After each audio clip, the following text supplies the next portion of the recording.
Good morning, guys, and welcome out to Revolution.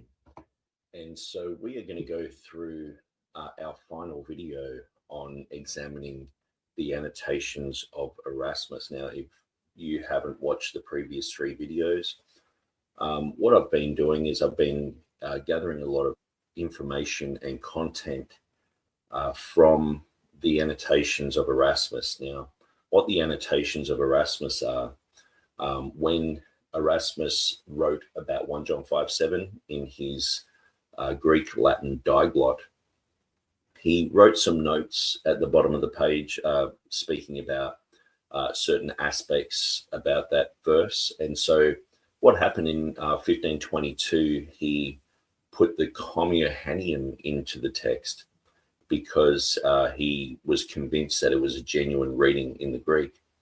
And so he put that in, and since then, this has caused a lot of attack against Erasmus, a lot of claims being made about him that he was anti-Trinitarian, that he just simply didn't want to put it in, but it was pressured, that someone wrote a whole entire manuscript and sort of tricked Erasmus, caught him in his own words, that he promised that he would put the comma in if someone just found one manuscript somewhere. So someone just made one to order. All these are pretty ridiculous concepts, but these are very popular concepts. We know that there are deceptive spirits out there. There are people who believe in weird stuff like Jehovah's Witnessism and Roman Catholicism and all sorts of weird things. And so we know there are deceptive spirits out there, and we know that we can be susceptible to deception. We can be just wrong as well. Like I know I've been living as a Christian for about 30 years, and I know at times I've just been wrong on things, and I've needed to be shown the truth. I've needed to be to be taught certain things, or just my head turned in a certain direction so I notice what's going on. And so what we see is there are a lot of people who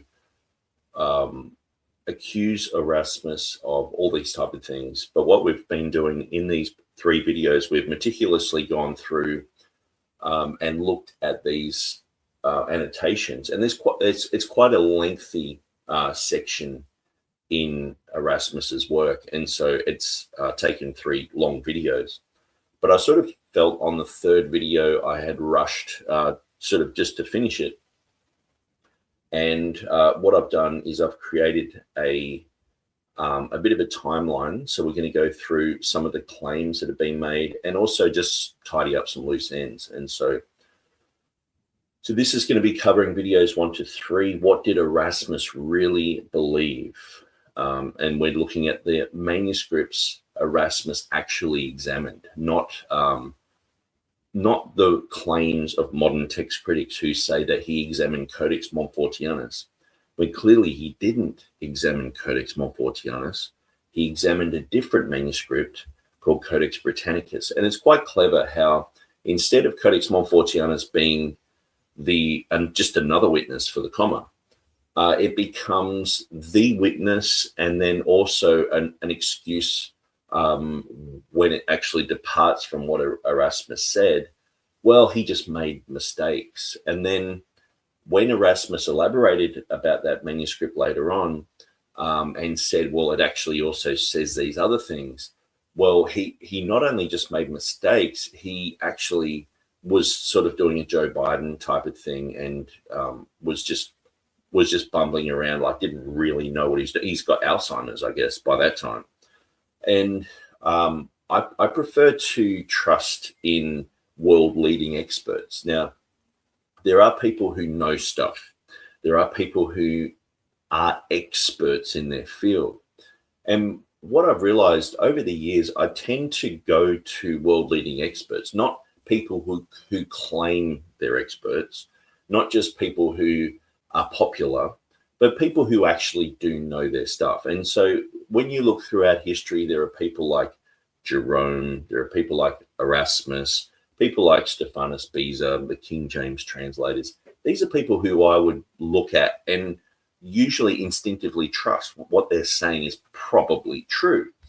because they're experts. They're not just a Dan Wallace, a James White. They're not just fumbling around with this type of material and trying to create a living for themselves, doing what they're doing. These guys are bona fide, legitimate experts. And so Erasmus is still historically known as the prince of the humanists. Okay, so all that was accumulated through the Renaissance, all that was accumulated from the age of printing, like this Erasmus was like a walking library. And so to just make these claims flippantly about him is dishonest, and I think it's just borderline slander. Now, we know that many people will just say, well, King James was a homosexual, and they'll just say these type of things. And when you examine all these claims that have been made, you could make these same claims about Henry VIII. He used to use words like, oh, this person is my favorite. A favorite back then wasn't a favorite, boy to, have sexual intercourse with. It was a favorite in a sense that where they're favored above others, and they're going to be in my court. They're going to be my guard. They're going to be the person I talk to do stuff. And so, but people are reading into what King James has said, and they're trying to make him out to be a pervert. And what you'll see is people who are doing this type of thing, they'll say Erasmus was also involved with this type of nonsense. They'll say, George Washington was homosexual as well. They'll also say that Jesus was, David and Jonathan. There's just this attack on people. They retroactively do this. And once you've got this label on you, it's like, well, people just in their mind default to that. It ends up on a Wikipedia page somewhere because someone writes a saucy book. And so what we see is this type of slander against Erasmus is rife. Like I in my studies, like I've seen a few accusations against the King James translators, against King James himself, and against just King James readers, people who read it, people who defend it. Usually we're Ruckmanites, we're Andersonites, we're pretty much every type of pigeonhole label slander that you can imagine. Well, we're part of that apparently. But I've never seen anyone slandered as much as Erasmus. And it's quite amazing because he's a brilliant guy. The more that I look at him, the more I respect him and go, wow, he's an unusual creature. But it's like you can't but stand in awe and go, wow, he wrote 400 books. What an amazing dude. What an incredible guy. What all the things that he did. There's just an awe. I just stand in awe at what he's done. And also in the Reformation period, people were looking at him and copying his methodology, copying his teaching practices and things like that. And like John Calvin, for example, he used the teaching methodology of Erasmus. And, whether you agree with what Calvin taught or not, he was very influential. And so let's look at some of the main points that I've looked at in examining the annotations. So the goal of this series has been to read Erasmus's own Latin annotations on 1 John 5:7 line by line, rather than rely on 500 years of secondhand anecdote. Now, I'm just going to put these comments up there so people can read them. Erasmus, he omitted the Comma Johanneum. Now, it's kind of strange to say that he omitted it, okay? But this is usually, like I've said it before, I guess it's just a cultural thing where we say these type of terms. But he was only putting into the Greek what he found in Greek, okay? Now, if it's not in Greek before him, how can he put it in? How can he actually omit that? People are like, well, he took it out. It's like, well, how can he take it out if it's not there? And so what he's looking at is he's seeing it there in the Latin. He's looking at the Greek and saying, all the manuscripts that I've examined so far of 1 John don't have it. And we see that today. We're in the middle of looking at every manuscript of 1 John chapter 5. and we're specifically looking at verse 7 and 8, and we're trying to work out, if there's been oversight. Sometimes manuscripts are misdated, sometimes there's commentary that talks about certain things, and so we just want to look at everything and make sure that what people are saying about the manuscripts of 1 John 5:7 is accurate. But what can be deduced from this is that, yeah, absolutely, in the Greek, this is like gone. It's omitted in the Greek.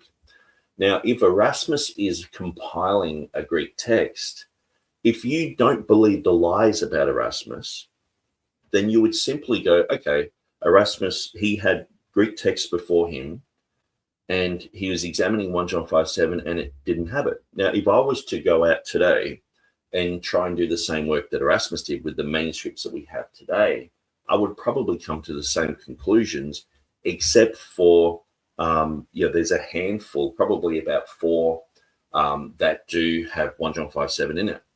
And so we're talking about extant manuscripts as well, things that have been left over. Obviously, there are things in time that get lost. There are things that get destroyed. And sometimes even error enters into the text early, it can cause these problems.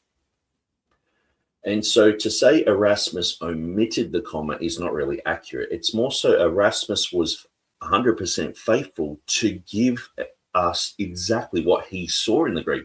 Isn't this a great example of the fidelity of Erasmus, that he wasn't going to put it in unless he saw it in the Greek in front of him? So doesn't this kind of disprove the whole notion that he's just back translating from Latin everywhere? Like this whole concept of, Erasmus and the Complutensian guys just back translated from the Latin. Did you know the Complutensian polyglot has 1,000 differences in their Greek text from the Latin Vulgate? But they don't talk about that, do they? They just say, wherever they wanted, they just back translated from the Latin. Well, why do they have 1,000 differences? They're showing the Greek, they're showing the Latin, and the Complutensian guys are not just back translating from Latin then. Erasmus wasn't doing this either, but these are the slanderous claims made against these scholars. And when we retroactively look back on these guys, they can't defend themselves. They're dead. But when we look at their works, they're not doing that. The whole story of Erasmus, back translating 136 words in Revelation chapter 22 from verse 16 to verse 21, it's just a lie. He said clearly in his annotations and in his letters to Lee and other people that there were a few words, and he spotted homoioteliaton in verse 19. How can he do that in Greek if there's no verse 19 in the manuscript, singular apparently, that he had? My understanding is more so that people are wrong. They're reading into it that he had one singular manuscript of Revelation. And also, just because Franz Delitzsch held a manuscript up and said, hey, I think I found it, that doesn't mean it's it. You've got to examine it. Because when you examine it with what Erasmus has clearly said over the years, it doesn't match up. And when you examine the text, they just say, wherever it differs, he just back translated from the Latin there as well. No, he clearly said there was one spot at Revelation 22:19 where he back translated from the Latin, and he told the people from the Aldine Press because he knew they had manuscripts of Revelation, he told them to amend that according to the Greek. And so that got fixed after his first edition. So second, third, fourth, fifth edition don't have that issue. So there's nowhere in the New Testament where he's back translating from the Latin. And he actually said he was accused by Edward Lee of back translating from the Latin. And he said that it was a horrible crime that he's been accused of. So he was not back translating from the Latin. So how many people are watching now who just go in their mind, they're like, well, Erasmus back translated from Latin. We all know that. No, it's not true. It's just simply not true.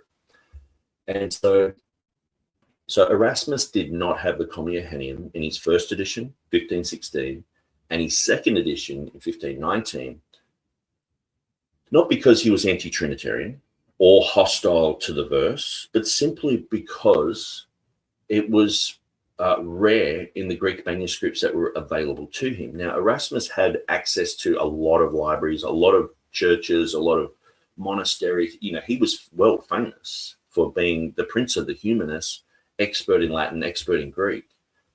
But he just printed what was in front of him, nothing more, nothing less. Okay.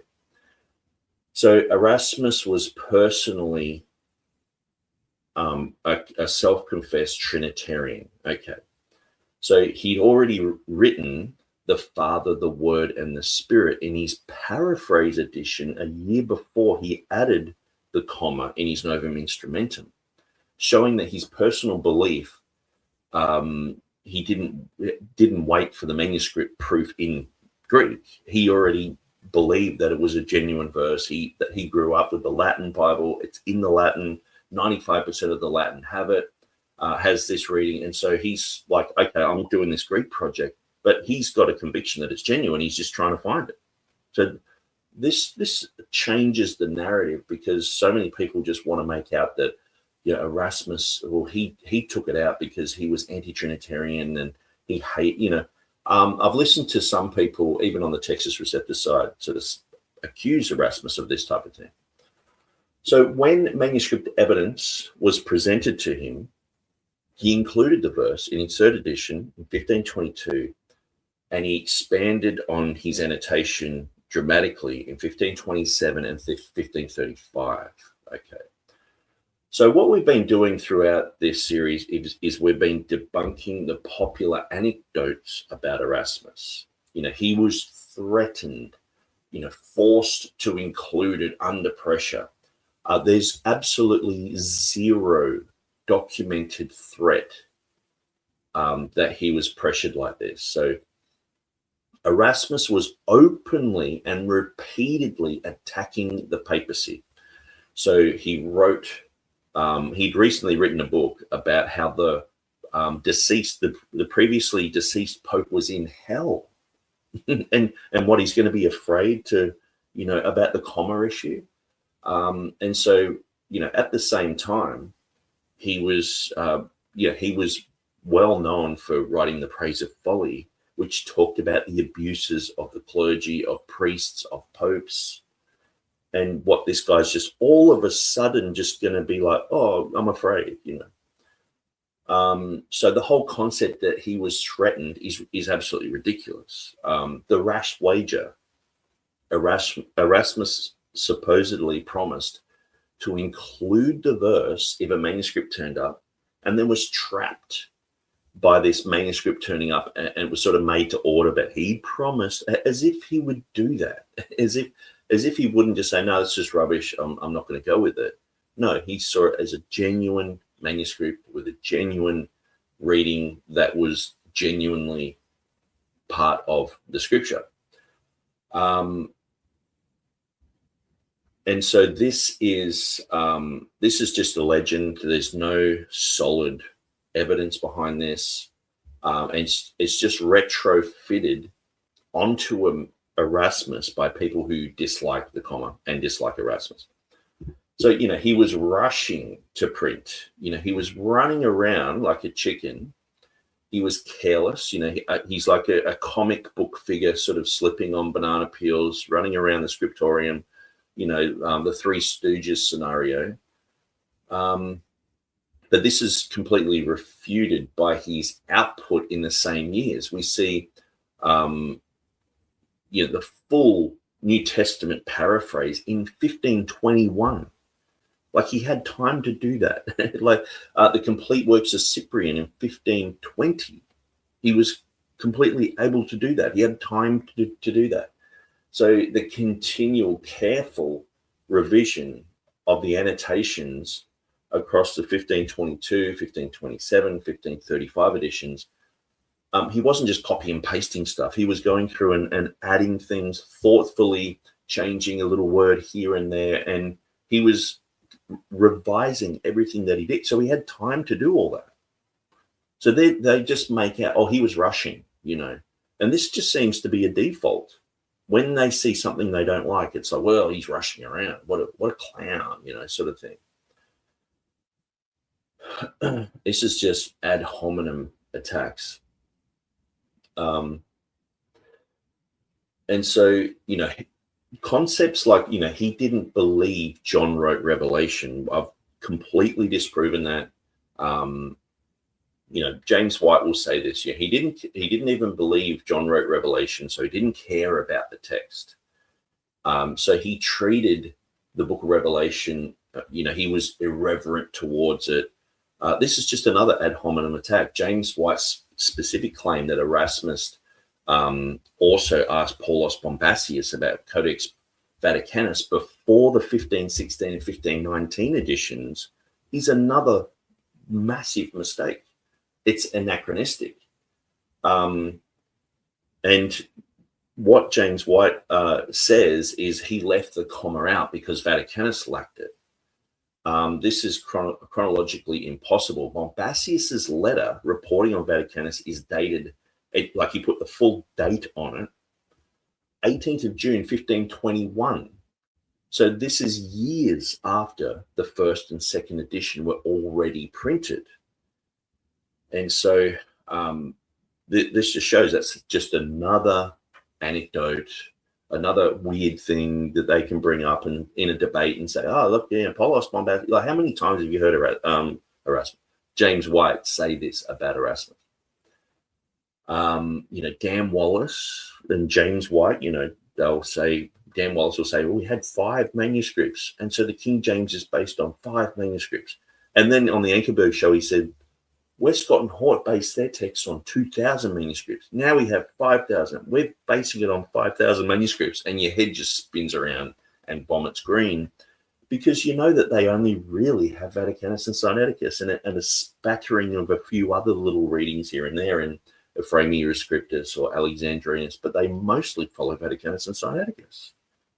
I mean, most even critical text people say that. You know what I mean? It's like, yeah, we do have a primacy, Vaticanus and Sinaiticus.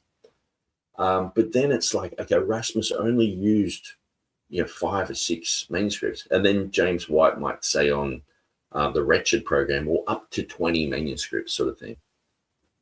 So these claims are just completely debunked by just examining Erasmus's own words. When he wrote to Edward Lee, he said that he personally seen more manuscripts than Lorenzo Vala's 7 manuscripts, and they were all lacking the comma. So just only on 1 John 5:7, he'd already looked at more than Lorenzo Vala's 7 manuscripts. So is that like, did he look at 20? Did he look at 50?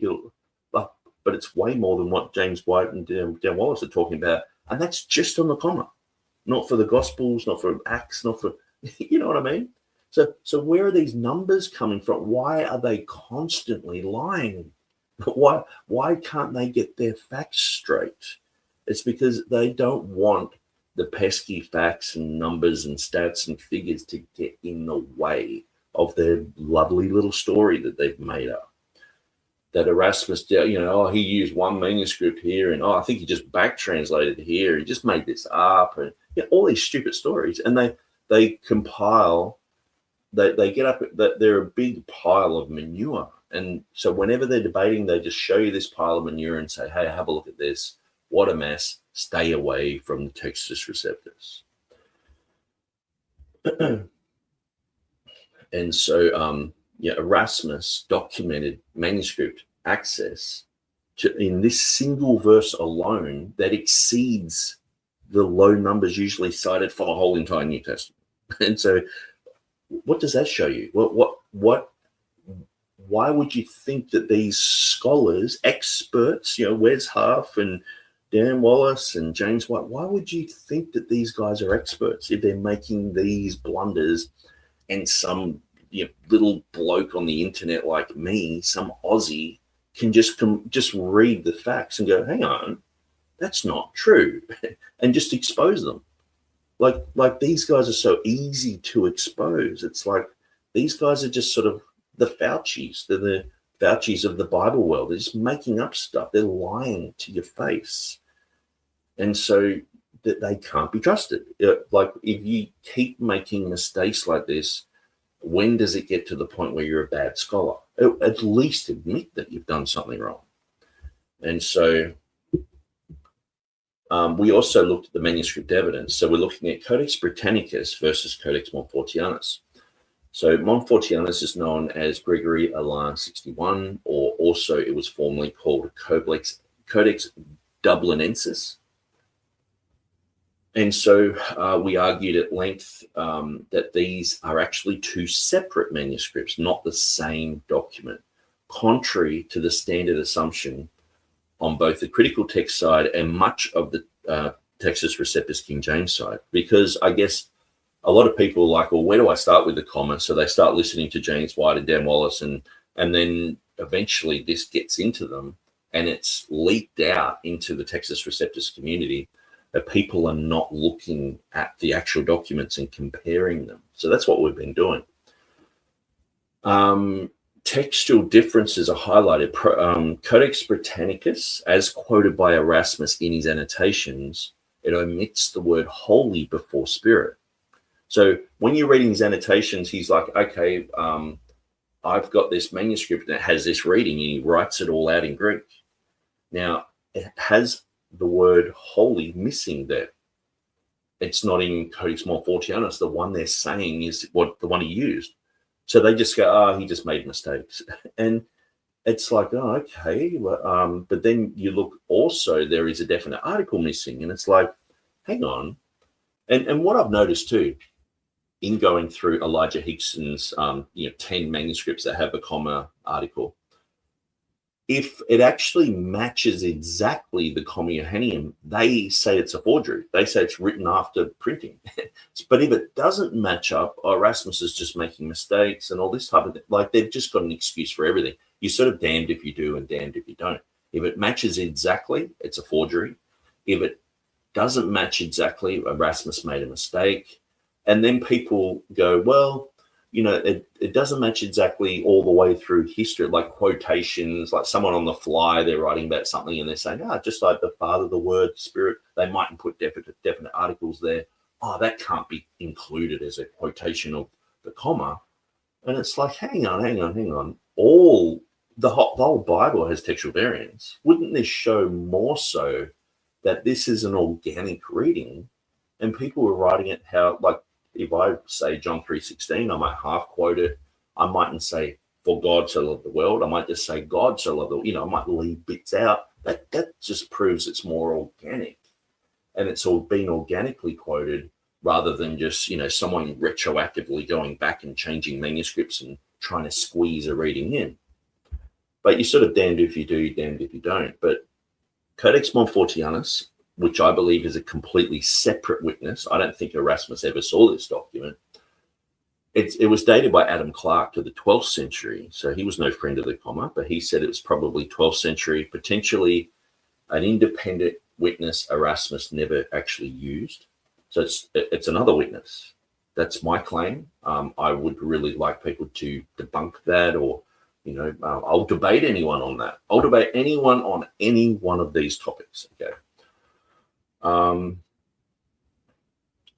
And so the argument that manuscript similarity, for example, minuscule 221 resembling Montfortianus, it doesn't prove dependence copying used to rebut the hot off the press made to order forgery. Because what they say is, okay, it's a forgery. It was made to order. It was written in like 1520 to sort of trick Erasmus sort of thing. And they say, well, that was copied from this other manuscript. And then they go at length to show similarities. And it's like, look, lots of Byzantine manuscripts are similar to others. It doesn't mean that one was copied from the other. They might have been copied from something that is no longer in existence. This whole genealogical link back to another manuscript, unless it clearly says that, you've got to be careful doing that, because we've just found that people can twist and turn things, stats and figures, just basically to favor that. They can do a whole study like this and just at the end go, yeah, so Codex Montfortianus was copied from this other thing. And it's like, hang on, I don't think you've really proven that. And the thing is, too, Erasmus actually quotes Codex Britannicus, the one he actually used, and he actually talks about a section in verse 8, and he says it says that as well. And so my understanding is that was probably a marginal note or even a commentary note there, because he doesn't mention that earlier in his annotations when he's writing out what's in the main text. So they just say, well, he just was confused. I guess he was in a hurry. He was in a hurry still, 15, 16, he's in a hurry trying to do his first edition. Complutensian polyglots coming, quick, hurry up, guys, hurry up, And then 1519 comes around, he's still rushing. And then 1522, he's still rushing. I mean, he must have been on, we call it in Australia, we call it the GOE, speed. Anyone who's been in the drug world, you take speed and it's like having 1,000 caffeine pills and you're running around like a chicken. But this was Erasmus. He was on the gear, I guess. He's on the methamphetamines. He's just like running around like he's in a hurry.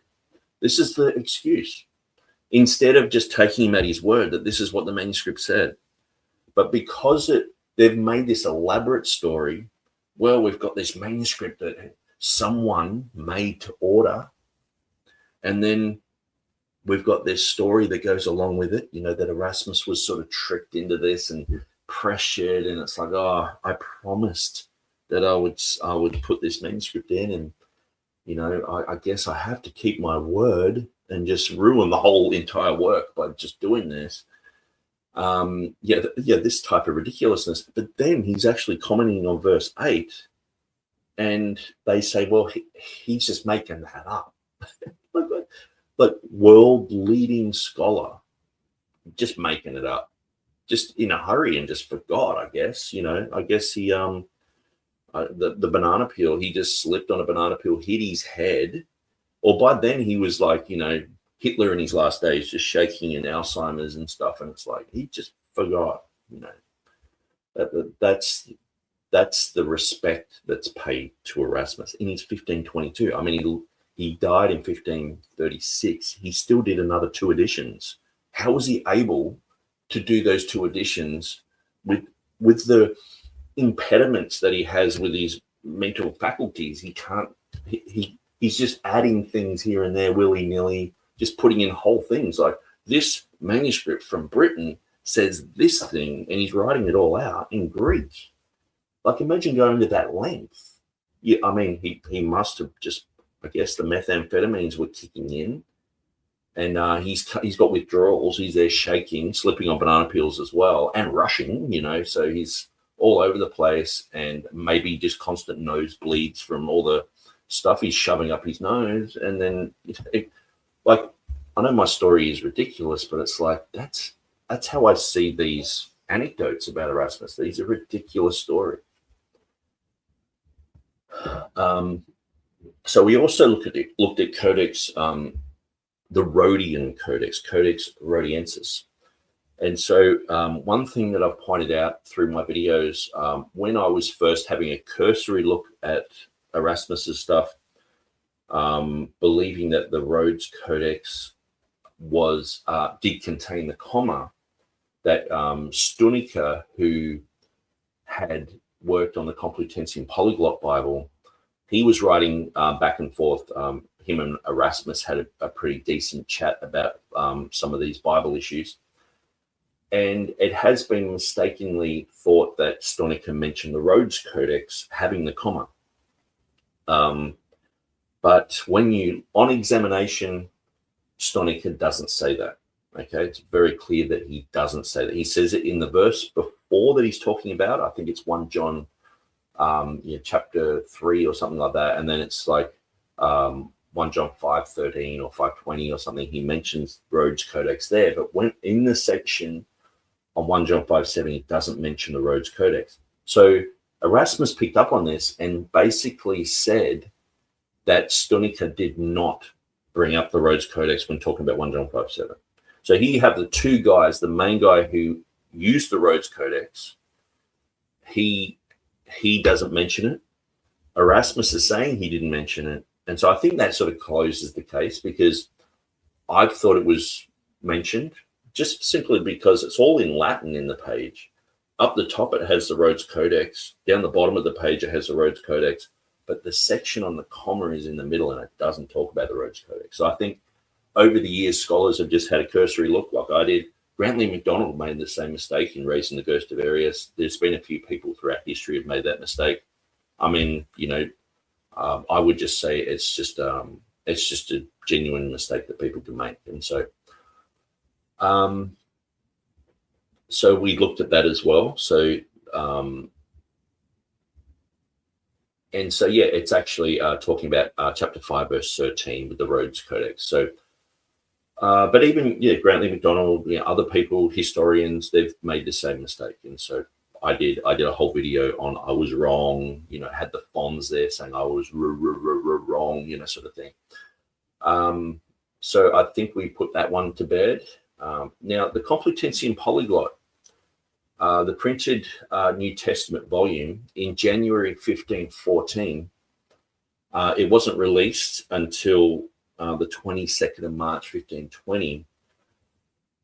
So this was used to dismantle the common claim that Erasmus was racing to beat the Complutensian team narrative. Okay. So, since the rival edition wasn't even publicly available until after Erasmus's first 2 editions were already out, Codex Vaticanus via Bombasius, dated 1521, and Lorenzo Valla's work, the 7 Greek codices, all lacking the comma, and the Aldine edition, all agreeing with the omission, were surveyed as part of Erasmus's evidence base for why the reading was originally absent from his working text. Okay, so with the comma, we can clearly see that there were up to 75% of his changes in his 1522 actually agree with the Complutensian Polyglot. Okay, so some people say that he didn't use the Complutensian Polyglot. I think, but he did his 1516, then he did his 1519. Then it seems like, specifically on the comma issue, he put his feelers out and got a whole bunch of information from people. He was chatting with Edward Lee in England. He was chatting with Stunica, who worked on the Complutensian. He met with some people from the Complutensian Polyglot. I don't want to say translation, because it's more like an original source document, but the Complutensian Polyglot edition, he met with specifically one guy who he was able to talk with about these issues. And so he was able to, so what you're looking at is 75%. Now, what was said in the document that I read was, it was like 85%. I think it was in one of the Gospels, but then it was like 64% or something like that in Acts. But it's sort of, I'm just saying 75% is a bit of a midway. But if you look at just those 2 examples, if you have a Complutensian on one side and Erasmus's 1522 edition on the other, where his 1522 differs from his earlier editions, it matches with the Complutensian. So he was using the Complutensian, because this is important, because people are saying that when he put in 1 John 5:7, he didn't have the definite articles, the ho pater, ho logos. The definite articles are sort of like the Father, the Word, this type of thing. But then he did put them in there. And so, because he would have used the Complutensian Polyglot, he would have used the manuscript that he had, Codex Britannicus.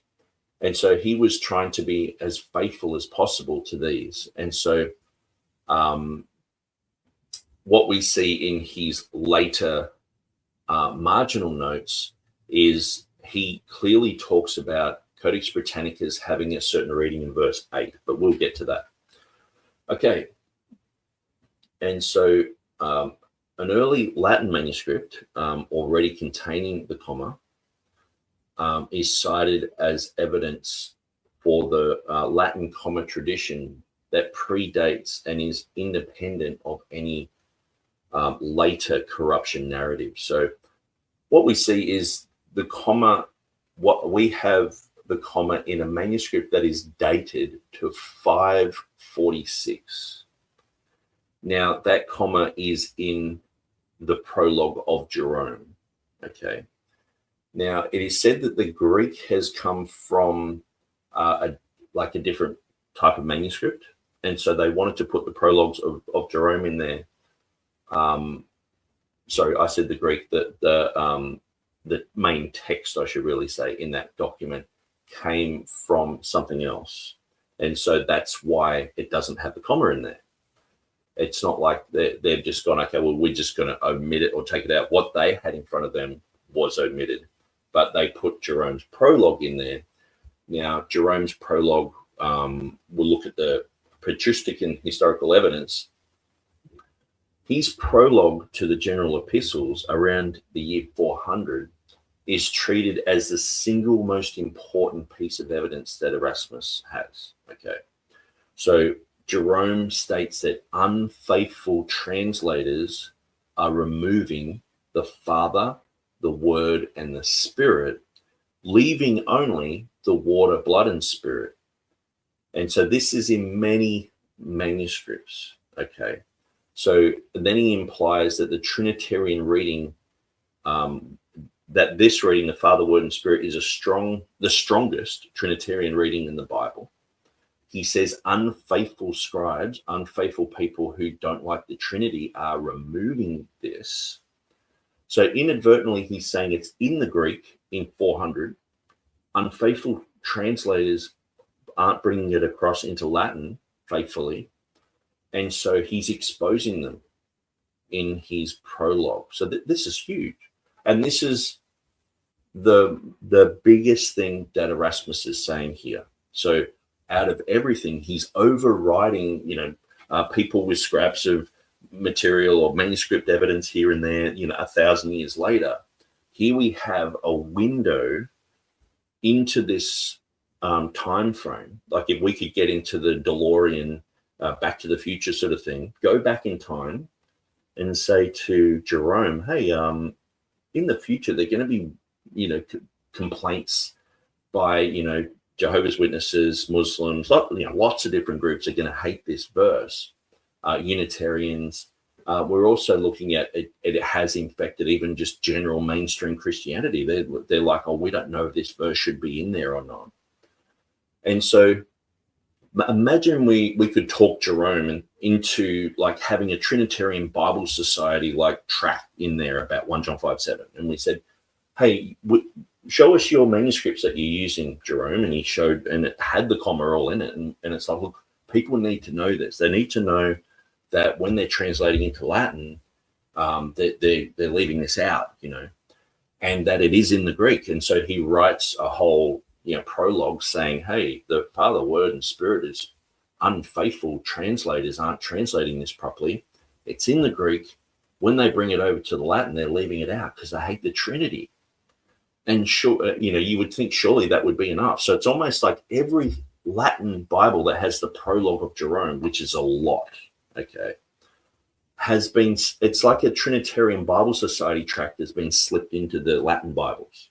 So how many multiple millions of people read this, Trinitarian Bible Society like tract sort of thing?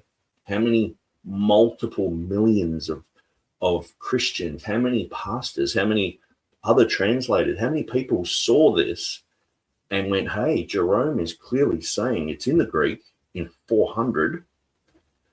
It's not being faithfully translated by some who are anti-Trinitarian. Doesn't this explain why there is an attack? Now, of course, if they're attacking it in the Latin, of course they're going to attack it in the Greek. So unfortunately, in the Greek church, the second ruler of the Byzantine Empire was an Arian. And so that Arianism was quite big in the Byzantine arena. And so For about 100 years, they had a lot of problems with it. So they unfortunately didn't have a Jerome-like character as a bit of a stop sign to say, hey, hang on, people are omitting this. People who hate the Trinity are taking this out. But what we see is someone, probably the most popular Bible translator ever is Jerome. Like, Erasmus is popular, King James guys are popular, but, we're looking at way before that, and 1,000 years before Erasmus. I mean, Erasmus just sort of went, hey, I'm just trying to look at what Jerome did, and if there is error that's crept into the text, we want to fix it. We want to go back to the Greek. We want to examine these things. Now, Erasmus, oftentimes he wasn't just saying, Jerome made this mistake and that mistake. Oftentimes he would leave room to say, I think this has been changed in the text. Like, say, for example, Moses having horns, this type of thing, where instead it's like, no, Moses shone, having the different word in the Latin. Well, that's why when you see old pictures of Moses, sometimes he has horns, it's weird. But it's just a textual variant. So obviously textual variants weren't just in Greek, they were in Latin as well. Textual variants about, Mary full of grace, this type of thing. I don't think people, I think what's happened is that the church has just twisted a lot of this and tried to put in their Mariolatry into the scriptures. So Erasmus wasn't into that. He just said, no, it should read this way. Like even where it says repent, for the kingdom of heaven is at hand, he would change that because it was read into it, do penance. But really, Erasmus respected Jerome. The whole world respected Jerome.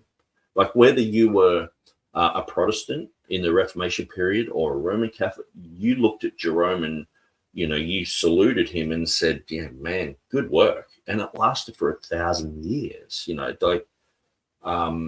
obviously, by the time Erasmus came around, they wanted to put things into print. And so he's working on the Greek edition, but he's also very concerned about the Latin edition as well. And so he was a scribe. Erasmus grew up as an Augustinian monk, writing out and copying Latin Bibles. That's why he knew so much about it. He had that hands-on experience that most people don't have. If you're writing in Latin all day, and you're copying Bibles, he said that he can spot places where the scribe fell asleep, where they're drunk, where they're trying to, put in certain concepts. And so, like, he could see that firsthand. That's why he became the world-leading expert of the day. But he was looking back at Jerome and saying, man, great job. And after 1,000 years, he's like, some things have crept in, whether they were originally in there or not, we're trying to work those things out, but we're going to go back to the Greek, exactly what Jerome did. Jerome went back to the Hebrew and he went back to the Greek. He did a very thorough job. Now, I don't necessarily groove on some of Jerome's, I guess, his lifestyle. Like, he was a single guy. But so was Paul.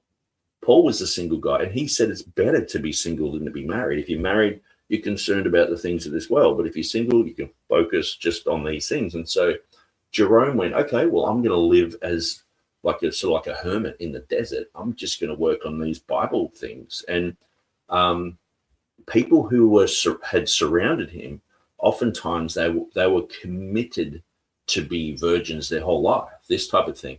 Now, we see the monasteries and all this sort of stuff today as like absolute corrupt institutions. And Erasmus talked about this. He knew firsthand how corrupt these places were. If you just read The Praise of Folly, he mocks these.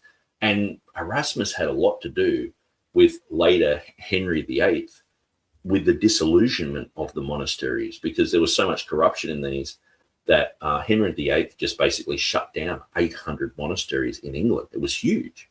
And so that was a massive thing. But anyway, I'm sort of digressing here. So what's happened? Because Jerome has basically this Trinitarian Bible Society-like track of a defense of 1 John 5:7 in his general epistles, saying that unfaithful translators are not translating the Father, the Word, and the Spirit. They're leaving only the water, blood, and Spirit. This is in the Greek. They're not translating it properly into the Latin. Now, because he said that, what do modern scholars do? Well, they say, well, the prologue was written about 900. It's a forgery. It was written in about 900. So Jerome actually didn't write it. Okay, so you go, okay, well, and you're trying to work through that. They say, well, he used certain words like canon, which he shouldn't have used. It's anachronistic. That was around later on. He didn't use that type of language. But then when people study these claims, well, he actually in some of his other prologues used the word canon. So he himself used it. And so that debunks that whole concept.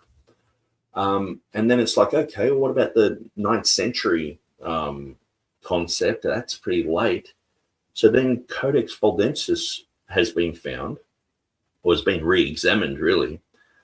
And I think it was in 1868 this information was brought forward, that was in 546. So only 120 years after Jerome was dead. And so it brings it right back. And it's like, so all that stuff about, oh, it's a fake, because see, they made up the fake thing saying it was just, oh, it was the oldest manuscripts that we have are way past, it's like hundreds and hundreds of years later. So we shouldn't really even look at these things. Let's just put pseudo Jerome there. Lorenzo Valla, who exposed the donation of Constantine forgery in his generation. I did a video on Lorenzo Valla and the Time Machine, how he actually was able to look through the Latin and spot anachronistic words in documents and pronounce them as fakes because he knew the language so thoroughly. And one of the most important documents in the Vatican was the donation of Constantine, and he proved that it was a fake. And so this was the reason why Rome was ruling over the empire, because of this document. And he himself was in Rome and proved it to be a fake. I mean, it wasn't in their best interest to do that, but he did that because he was a faithful type of guy. And this is who Erasmus learnt off Lorenzo Valla and ended up printing Lorenzo Valla's books, his annotations and some other things. And so he learnt his methodology. So he was able to look back in time. Lorenzo Valla never said that it was pseudo-Jerome. Erasmus never said it was pseudo-Jerome. It was hundreds of years later, people said, oh, the earliest document we've got is like 9th century. We think it's fake. But that's the only reason they say it's pseudo-Jerome. If you rewind it back to 546, it's pretty close. Like Jerome died in 420. So it's not long after he's dead that they've got this prologue saying it's from Jerome, written to Eustochium. Now, Jerome wrote a lot to Eustochium. Eustochium was a lady. She was very rich in Rome. She sold everything and was living the life of, she was a widow. She had a daughter. And they were living a really simple type of life, feeding the poor, doing all that sort of stuff. And probably back then just being good Christians, I guess a lot of stuff is retroactively read into them. The whole Catholic concepts and Orthodox and whoever respects these guys, they're going to put their thing on it. But really, there's no reason to say it's pseudo-Jerome. And so I'm looking into that more and more. And so really, if we had a modern day Bible study note at 1 John 5:7 written by Jerome saying the Father, Word, and Spirit is being taken out, but that's what happened. And so it's so clear. This has an enormous influence on millions millions of people read this prologue. Millions of people read through and saw that unfaithful scribes back then, they're not translating, or unfaithful translators, it's in the Greek.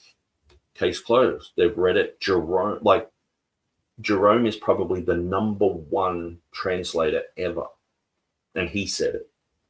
So, well, I like to go to world-leading experts, people who have runs on the board. Like Jerome's got some runs on the board.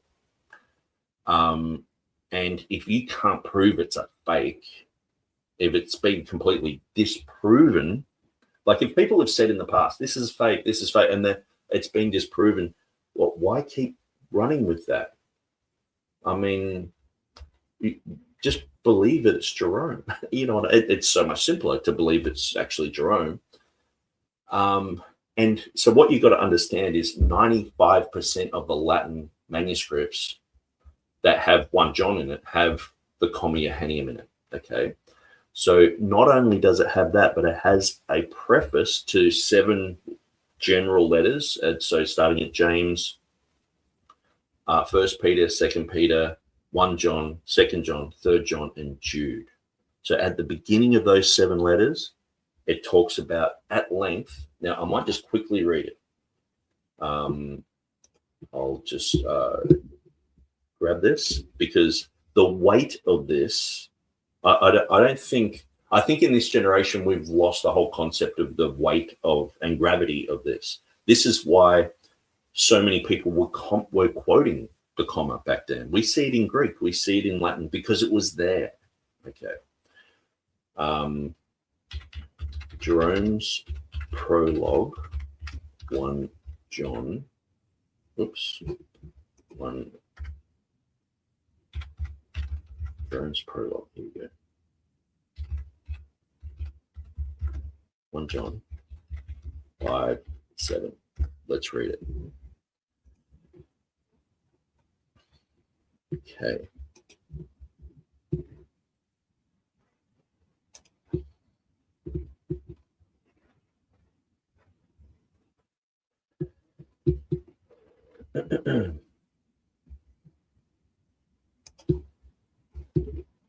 All right. So I've ended up on my page. I might show you what I'm looking at, actually. Here we go, 1 John 5:7. Let's just type in Jerome's Vulgate.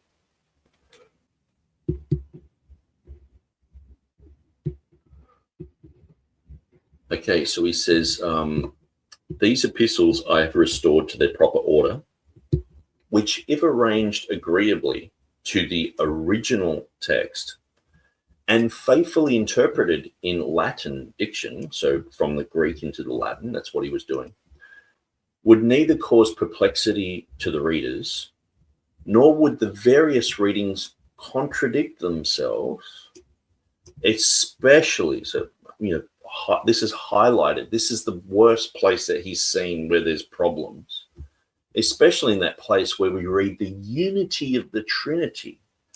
So that's the unity, the oneness of the three, laid down in the epistle of John. Where does that happen?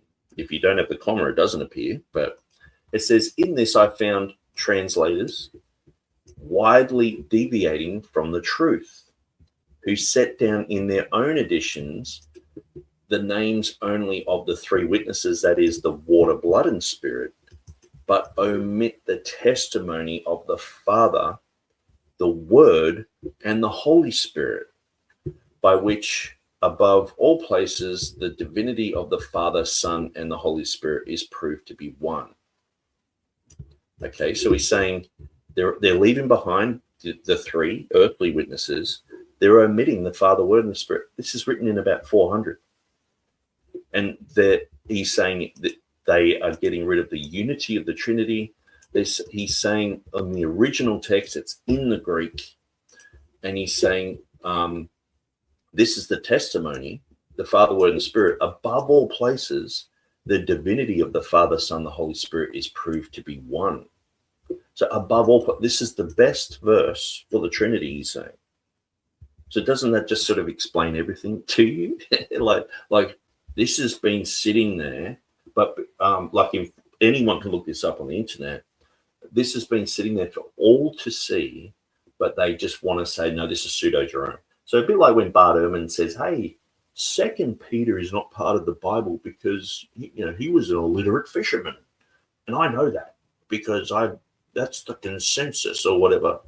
The consensus is Jerome, his prologue is a fake, but shouldn't new evidence, new manuscript evidence, new dating of 546 completely disprove the concept that it's a fake, that it's a forgery? And so the 1 John text in Codex Valdensis, it omits the Comma Johannine. However, the Vulgate prologue to the canonical epistles includes a direct reference to the heavenly witnesses, with the prologue written as a first-person epistle from Jerome to Eustochium. So that's his friend from Rome. It's a lady's name. In this prologue, unfaithful translators are criticized for the removal of the verse. The prologue from about 1700 on had been attacked as a late forgery, not by Jerome. So that was the reason why they said it's forgery, because it's late. At the time, so you can understand they didn't have all the information. The earliest known extant Vulgate to the prologue was AD 800. The prologue was noted to be in Codex Valdensis, which was dated to 546, when the text was examined by Ranke, and that says 1850. I think it was 1868 is a number that comes to mind, but I've written there 1850 for some reason. That might be the actual date, but it was around then. And so Ranke basically completely wrote off the whole concept of it being a forgery. So think about it for a second, the ramifications of this. The number one translator in the world, okay, says that out of these 7 letters, the 7 general epistles, James, 1 Peter, 2 Peter, 1 John, 2 John, 3 John, and Jude, the biggest mistake that he wants to talk about is in the place where it says the Father, the Word, and the Spirit. And he says this causes readings to contradict themselves. He says, especially in that place where we read about the unity of the Trinity, and he says this is the strongest verse for the Trinity. As he says, above all places, the divinity of the Father, Son, the Holy Spirit is proved to be one. So I'm tending to gravitate more towards Jerome being correct. Now, this is the exact reason what Erasmus said. Or why he said that he kept 1 John 5:7. He said he can't get around the weight and authority of Jerome, because it's not just a small little marginal note that everyone can read into it and go, oh, I'm not sure what he's saying. He's clear here. And this is in the introduction to the general epistles. This is like half of the whole thing. He talks about the order of the books, and then he talks about Eustochium saying, I'm sort of, you're faithful and all this sort of stuff. And then, but in this, half of it is to do with 1 John 5:7, the Trinity, the best verse for the Trinity. And he says they're unfaithful scribes who are attacking the unity of the Trinity. So that makes sense. People who dislike the Trinity want this verse out. He says it's in the original text. It's in the original Greek. They're unfaithfully translating it into the Latin. This is huge. This is like, this is that type of evidence where it's like, you do a DNA sample and you're like holding it up in court saying, sorry, the child is not yours, or the child is yours, or whatever. It's like, this is just absolutely amazing. And so let me just jump back and I'll just keep reading. So okay, now I've lost my place. Where are we? Britannicus, patristic evidence. Okay, so Jerome's prologue. So the pseudo-Jerome label attached to this prologue by modern critical scholars is disputed at length in my previous videos. And in 4 videos that I recently read of Stephen Avery's material on his Pure Bible Forum, where I was looking at Jerome's prologue, we can see that it's Jerome's prologue. We cited Codex Valdensis, related manuscript evidence, roughly 120 years after Jerome, the prologues address to Eustochium. And so then we looked at Cyril of Alexandria.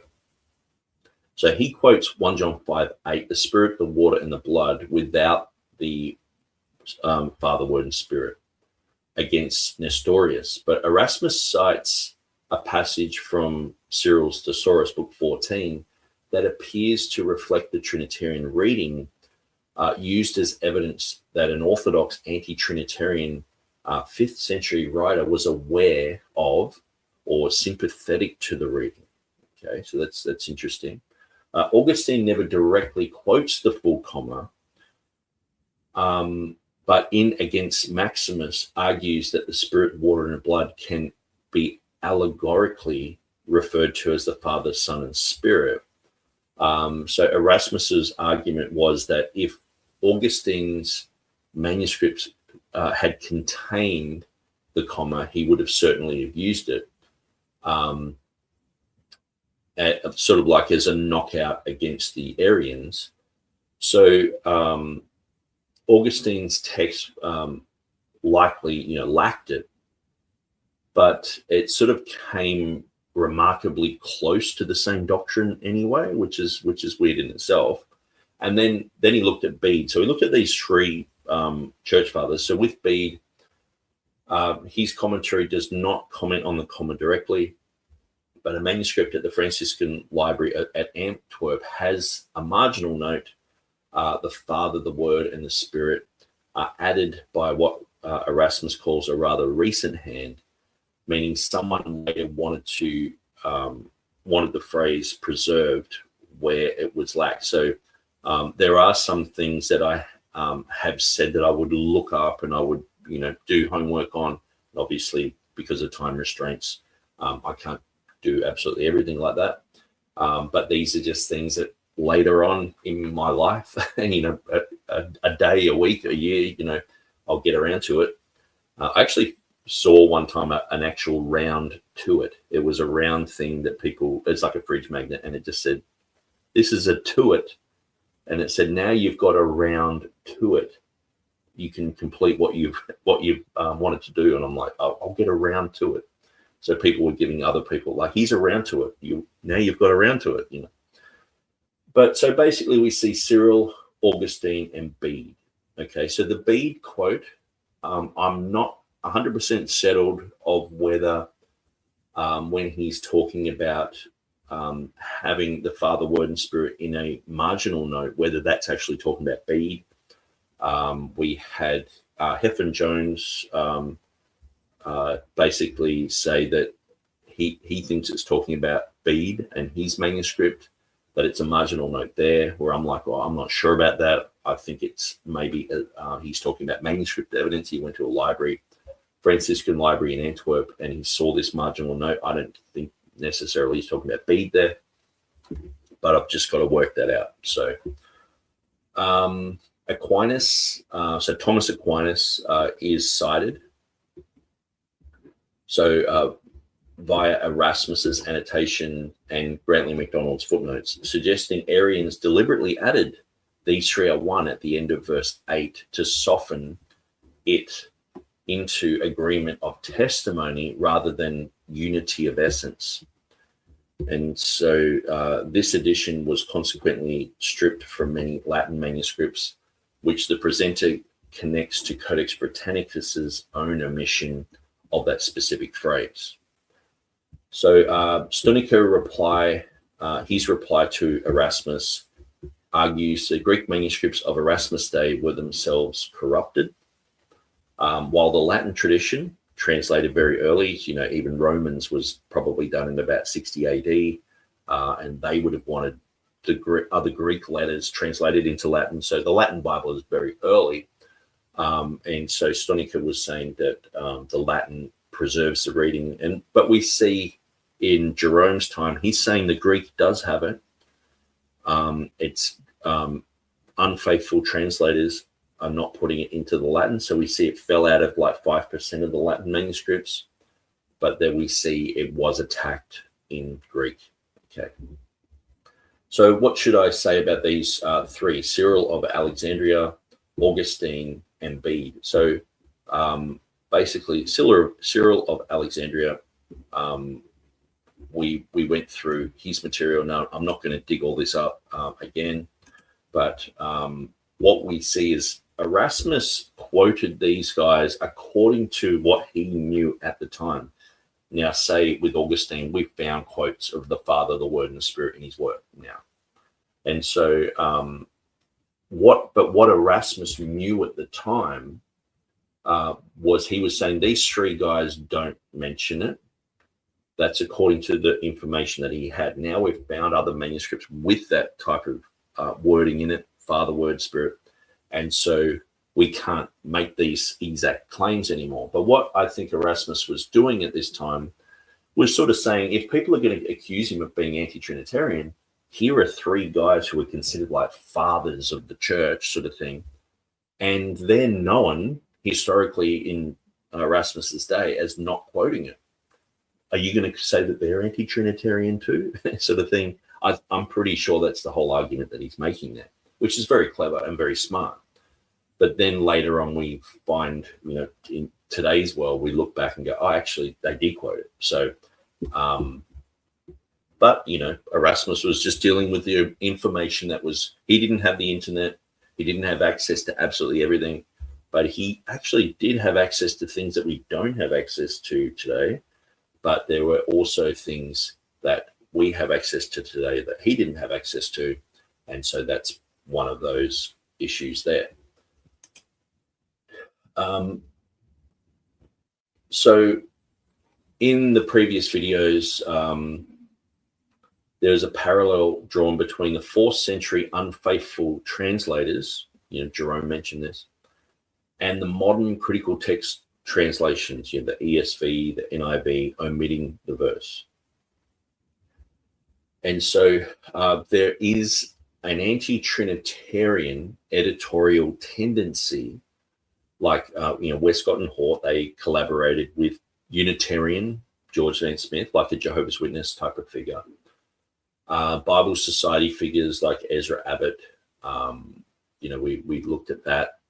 The Bible Societies, basically the Trinitarian Bible Society had to be started because the Bible Societies in 1831 became so Unitarian that a lot of Trinitarians left and started the Trinitarian Bible Society. So what do you think is going to happen to Trinitarian verses? Jerome said this is the strongest Trinitarian verse. Do you think they want that out?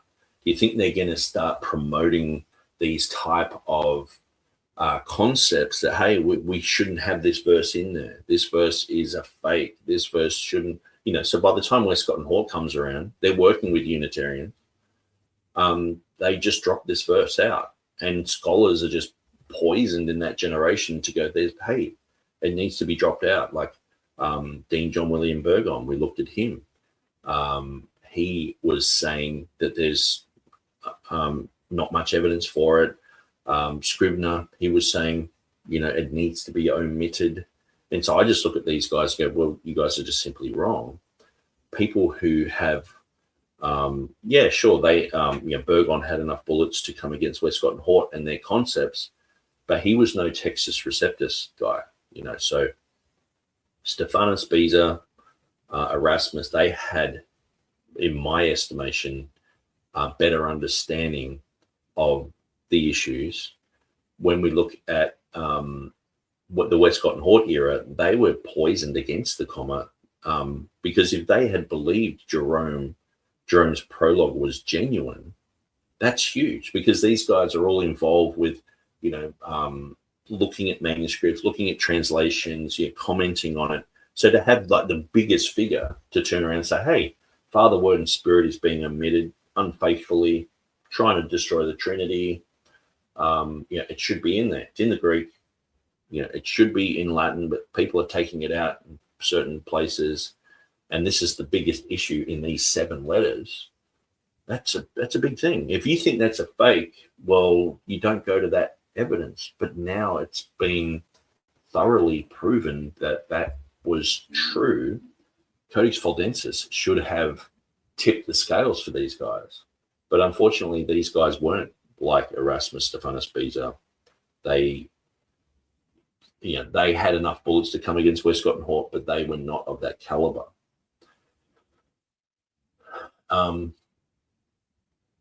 So we're looking at the distinction between a conjecture emendation, like guessing based on internal reasoning, and emendation based from evidence. So Erasmus flagging awkward Greek grammar in a reading without manuscript support, later vindicated when Stephanus and Beza found manuscript confirmation. Okay, so this is usually like the type of thing, when I've gone through my Revelation 16:5 material, people have said, well, it's a conjectural emendation. But when we look at Beza put the reading of esomenos, or shall be, at Revelation 16:5 in there, because he said he had it in an old ancient manuscript of good faith. So he saw the reading there, so he put it in there. So it's pretty clear what he did. So, but what we see is the textual, the text critics, they don't like that. And they basically dismiss what Beza did as tricking himself. You know, he must have had a Joe Biden moment as well. And he's walking around with his ice cream and it's all dribbling down his arm, and he's slipping on a banana peel. It must have been the banana peels that Erasmus laid. And he just tricked himself. And so I've written a whole book on that, on how the word holy there is to point to the concept of nomina sacra, because the past, present, and future there are it's relating to where it has the three I ams in Exodus chapter 3, verse 14, where it has the past, the present, and the future, the one who was and is and will be, shall be. That's the name of Jehovah. It's the etymology of the name of Jehovah. And so understanding that, you can understand why someone would put holy there, causing grammatical issues. And Beza knew of these issues. Other people had written about it. And so he found this manuscript, and also it was in Latin. 35 Latin manuscripts of Beatus of Libanus still exists with that. Haemo Halbersidensis. Now, sometimes they do still have the word holy there, but obviously if this is part of a nomina sacra type of thing, that has, how do you put nomina sacra on such a huge hoon kaho en kaho esomenos? How do you put nomina? How do you squish all that together and just have the first and last letter of that whole noun phrase with the line above it? It just would cause confusion. It would look like os, who, sort of thing. So having it and then just putting holy there, it's an indication that this is the holiest name of God. This is the name of Jehovah. So we've been looking at conjectural emendation. There is a whole book written by Jan Kranz. I would love to have the time to just go through that like a pack of salts sort of thing. That there is a lot of error in his book. There's a lot of interesting things, but there's a lot of error, and there's a lot of bias where he translates certain things like olim in a certain way to make it look like Erasmus didn't care about the text of Revelation. Instead of the Greeks at one time thought the book of Revelation wasn't genuine. Oh no, it's Erasmus. He didn't know who wrote the book of Revelation, and so he translates it in a certain way to mislead people. And so he's written a book about conjectural emendation and Erasmus and Beza. So it's interesting to go through and look at source documentation, because oftentimes he's putting Latin, he's putting translations of that, and but when you go through and you look at the conclusions, it's just a lot of it is just not warranted what he's saying. So only two manuscripts predating the 8th century lack 1 John 5:7. So when we look at Vaticanus and Sinaiticus, they're the two before the 8th century. So a lot of people are like, well, 1 John 5:7, it's in the Greek, it's early in the Greek, and it's like, no, it's not. If you look at the work of Mike Ferrando is very meticulously going through, getting these things looked at, examined, And Vaticanus and Sinaiticus are still the two main witnesses against everything. So I think what's happened is by the time, Westcott and Hort have come around, Vaticanus and Sinaiticus, it's like, hey, these are the oldest. Let's just put it old before even Jerome and everything, 50 years before Jerome or whatever, 40 years, I guess, before he wrote about, the Father, Word, and Spirit being taken out. Let's put them back there. And then who can complain about that? Who could, how can you come against it? Well, surely if we chemically date or XRF date these manuscripts to determine their real age, that would be a bonus. Surely you would think that's like priority, like, number one on the list of what should we do with these manuscripts? Well, when technology changes and we have the ability to examine how old they are, maybe we should do that. It's a bit like, having someone like, O.J. Simpson's innocent, it's like, hey, let's not DNA test anything. Let's just guess, why are we guessing with Vaticanus and Sinaiticus? We should be examining these. Their dating and reliability is disputed. And so I think denying the comma today is foolishness, and that the evidence that has been built to deny the comma has been debunked. And so we are moving toward the Comma Johannine Conference, September 11th and 12th of this year. And, that's why I'm reading through these annotations. That's why I'm reading through a lot of material that's online, going through debates and looking at certain stuff. So by the time the conference comes around, we're just saturated with this material, and then something more scholarly will come out in the conference. So here are some things that I promised that I would look up and all the rest of it that I haven't delivered yet, okay? But I might be able to comment a little bit more on stuff. But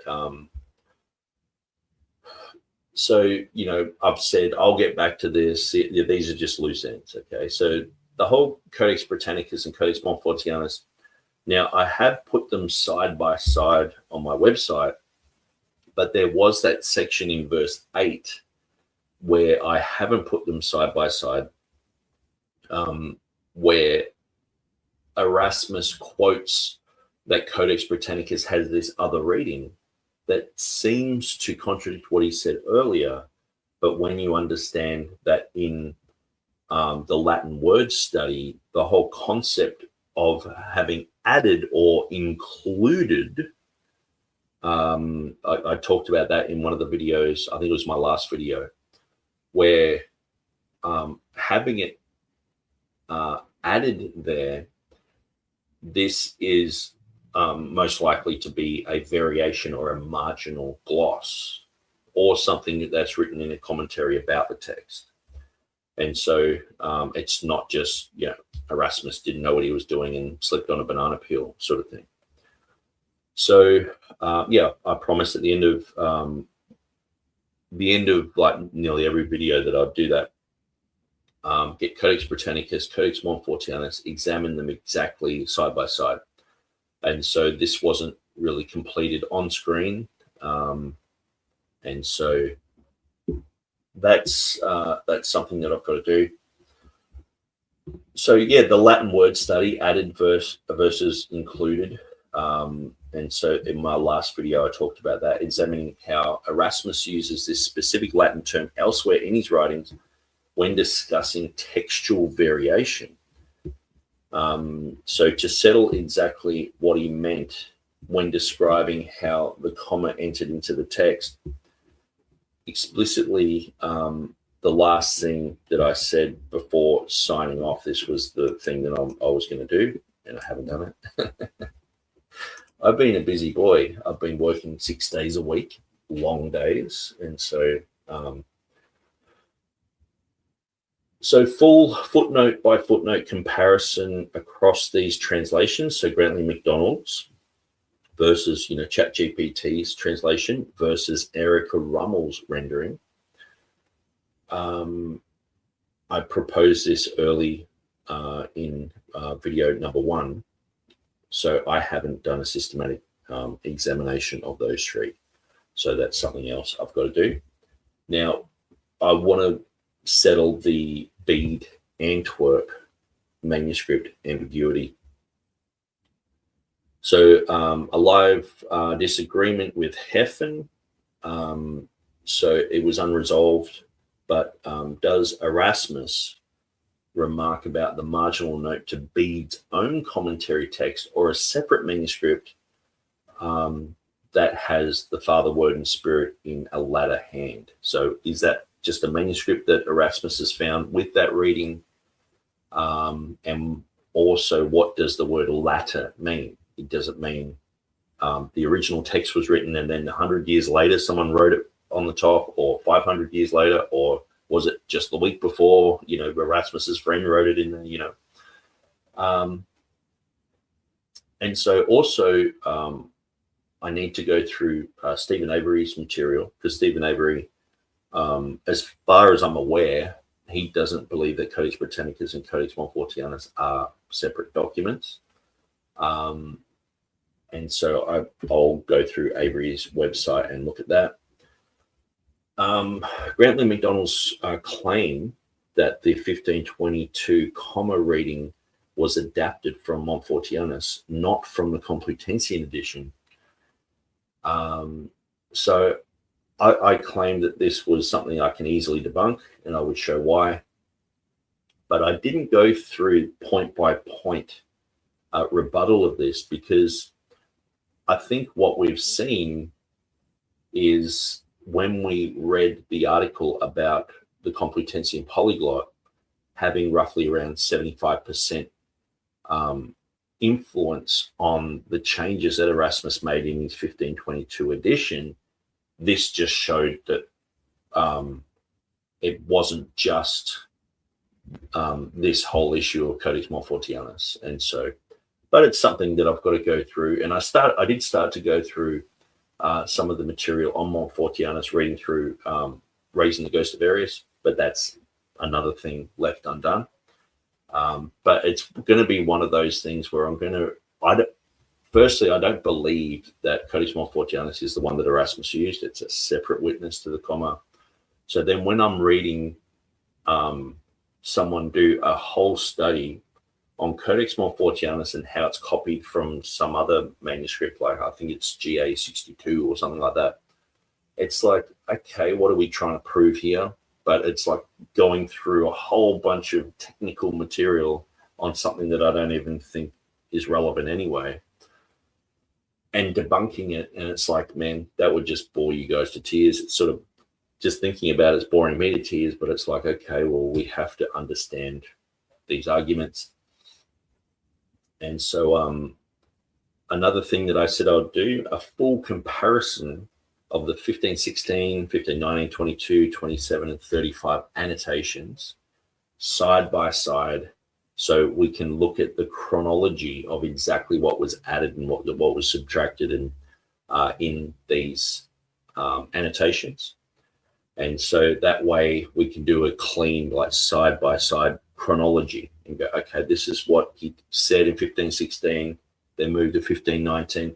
And that would be a really good chronology to do anyway. Maybe what we could do is 1516 to 1535 is talk about, or maybe just even from Erasmus's youth, what would have he seen? He would have probably even written Jerome's prologue as a scribe, copied it into Latin manuscripts, this type of thing. So he would have known it. Like, the whole of Europe knew about this. None of them said it was fake. They all thought it was genuine. So the whole thing about 1 John 5:7 was just known to the back teeth in this generation. So when they've looked at the Greek, they've gone, yeah, unfaithful Greek transcribers, copyists, they've taken it out too. And because they've respected Jerome, they're not questioning it. Erasmus says this is a huge weight, the weight and authority of Jerome. So that would be an interesting thing to go through. Okay, what was Erasmus influenced by before, say, 1516? Then we get to his 1516, 1519. Why didn't he put it in? Well, clearly because he couldn't find the Greek manuscripts for it. But then, okay, what evidence was placed in front of him? Because he clearly talks about all that. And then just go through that timeline. That would be very interesting. And also going through and reading Erasmus's letters to Stonica, to Lee. And I guess that's probably where I should move on to in my next videos on this particular Erasmus annotation subject. Because sometimes what he mentions to Stonica or to Lee is not in his annotation. Sometimes it is word for word, but sometimes it's not. So we should really go through and examine all that side by side, but it's a lot of work. So another thing that I said I'd get to, but I didn't. And when I say, I didn't, I'm just like, this is, future stuff that I've really got to go through. The Valladolid Conference in 1527. So Erasmus was pulled over the coals by the Spanish Inquisition. They were like, is he a Trinitarian? Is he coming against the Trinity? This type of thing, where looking back, he was just looking for the actual Greek readings. He wasn't just going to back translate it or anything like that. He clearly would rather not have it in there than do that. So he did that in 2 editions. And in the third one, he's like, actually, I'm completely convinced this is genuine. I don't think he wasn't convinced it was genuine. I think he believed 100% it was genuine, but he just didn't have the that Greek in front of him. But when he did, he was like, yeah, cool, that's fine. Stonica wrote to him, talked about what he had done with the Complutensian, and he was looking at all sorts of different things. And so, Erasmus was pulled over the coals at the conference in Spain in 1527. So we haven't really explored that whole thing in detail. I mean, that might be its own full video, especially if we're looking at their questioning the integrity of Erasmus, and they're questioning his Trinitarian beliefs. And also, I said I'd summarize questions at the end of each video. I'll get down to some questions that have been hanging around. Several people were talking about GA 61, minuscule 69, the Montfortianus issue, the Bombastius Vaticanus footnote wording, the pseudo-Jerome objection. So I mentioned all these things, and I'm like, I'll get to them at another time, but I will get to them at another time. Okay. So that's sort of like basically a summary of my previous 3 videos. Now, why is it such a huge summary that lasted for an hour and a half? Because there's a lot of material. I could probably do 50 videos just on this issue, but I'm trying to sort of square it up in 4, and then sort of branch off and do other things. But obviously I've left 10 things open, but I think what's happened is I'm satisfied with where I've come to. That what's the main reason that Jerome changed his mind on this? Did he ever really change his mind? Was he like, no, the verse is not genuine? I don't think so. I think he was 100% sure that it's there, because of the Jerome's prologue, because it's there 95% of the Latin. It's everywhere in front of him. And then when he's looking at the Greek, he's like, wow, this has dropped out. Stonica said the same thing. The Greek is corrupted there. And then he's weighed all this up, and then manuscript evidence has been shown to him. He's like, yeah, this is very compelling. And that's what he's done. And so with the evidence from Complutensian guys, with the evidence from Codex Britannicus, with the evidence that he already knows about with Jerome, with the Father, Word, and Spirit. Yeah, and that would have been something whenever he was looking at 1 John in Greek, it would have been in his mind straight away, not like some new information that he's had. Since a child, he's been looking at manuscripts, Latin manuscripts. And that would have been something in him. Just like any King James person today, they were to move to any country. Just say you move to, South Africa, or you move to China, and you grab the Bible and you look at 1 John 5:7, it's not there. You go, yeah, it's been corrupted.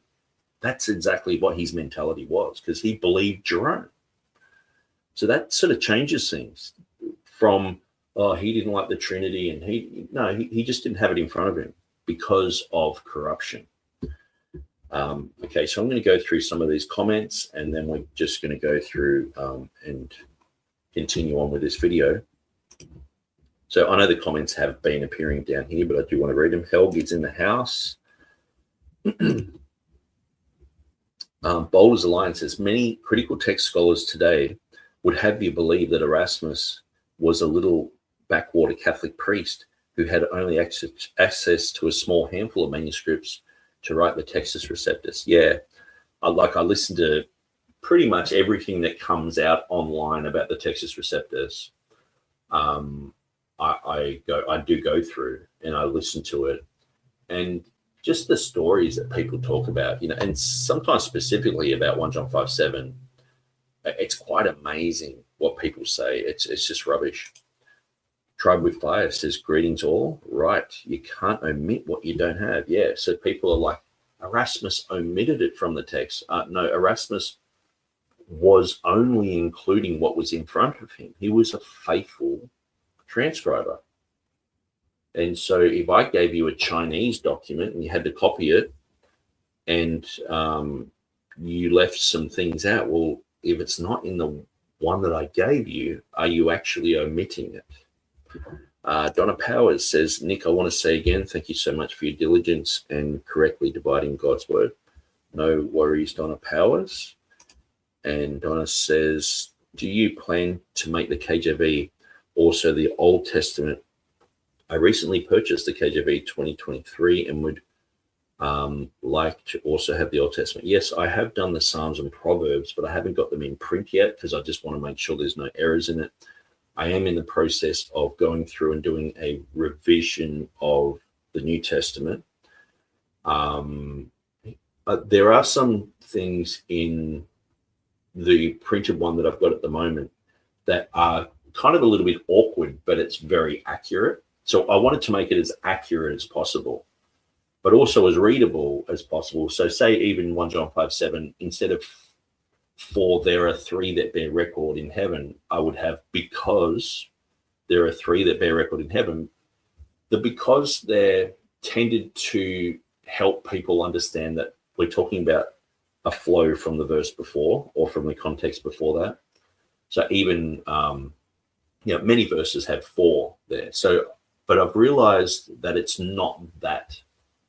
We don't use that in everyday common speech. I don't say, for I went to the shop, because we don't usually use for unless it's extremely formal, but the Bible sometimes does warrant having formal wording, and so I've gone through and I'm changing that. There's a few other things that I'm changing. I did have the concept of fear being reverence, because most of the time we have to explain this to someone in a Bible study. A new convert comes in and it's like, the fear of the Lord. It's like, why would you fear God? It's like, oh no, there's a difference between fearing and being all worried and anxious and all that, or fearing God, having a reverence to, so this whole concept of having reverence, I've sort of realized that it's kind of unnecessary, and it was only something that you would actually have to teach a new convert, but you have to teach them anyway. And it's like, okay, so the reverence of God, fear of God, I'm working on that. And also the concept of having, the Father, the Word, and the Holy Ghost. I don't think the word ghost is as bad as we think. I think it's actually because of foreigners have looked into this, and it was mentioned to me recently by a foreigner. They said, oh, ghost usually means like a spirit, an evil spirit. And I'm like, yeah, but you said evil spirit. We said Holy Spirit. We use these interchangeably, and in the context we understand them. And so I don't think it's that big a deal. And I think the King James translators skillfully put Holy Spirit and Holy Ghost in their correct locations. And so, yeah, these are just things that I'm going through. So Donna Powers says, praise the Lord for your work and your fight for the truth. Yeah, thanks for that. Feel encouraged. And Top Priority Ministries is saying amen to that. May God bless you and your family in many wonderful ways. Thank you very much. Tribe with Fire says, we're getting hammered over here. Lots of lightning and rain. Well, there you go. It's all happening. It's a very nice winter's day here in Australia. Nice and sunny, though. Here, too, lots of cloud and thunder and lightning. Bold says, Erasmus was surrounded with Bible manuscripts from his childhood in the 1460s until the publication of the Greek text in 1516. This is over 40 years. He worked for a dozen years on the text itself. Yes, very interesting history Erasmus has. In fact, Erasmus's own manuscript collection was so large and valuable, it was covetously seized by customs when he left England to go to the continent to finalize his Greek New Testament in 1514. Yeah, and that story is quite amazing because they confiscated it, and he said they've taken away the labors of my life. In other words, this is everything that he's been working on for years and years and years, and they were confiscating it, and so apparently he had to pay a whole bunch of money. Maybe I'm getting Tyndale mixed up with that, but anyway. But yeah, definitely Erasmus. They tried to confiscate it, but he said, these are the labors of my life. That's 100% Erasmus. Top Priority Ministry says, you are honest. They have an agenda.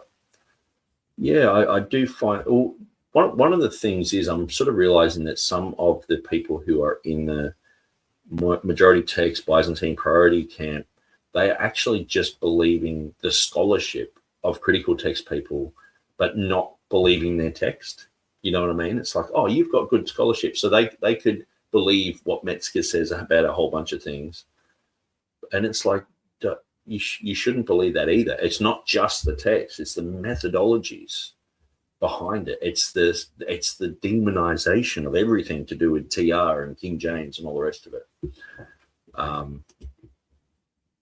Top Priority Ministry says it's like COVID. The experts can't possibly be that stupid. They know what they're doing. Yeah, that's an issue. Scholasticism.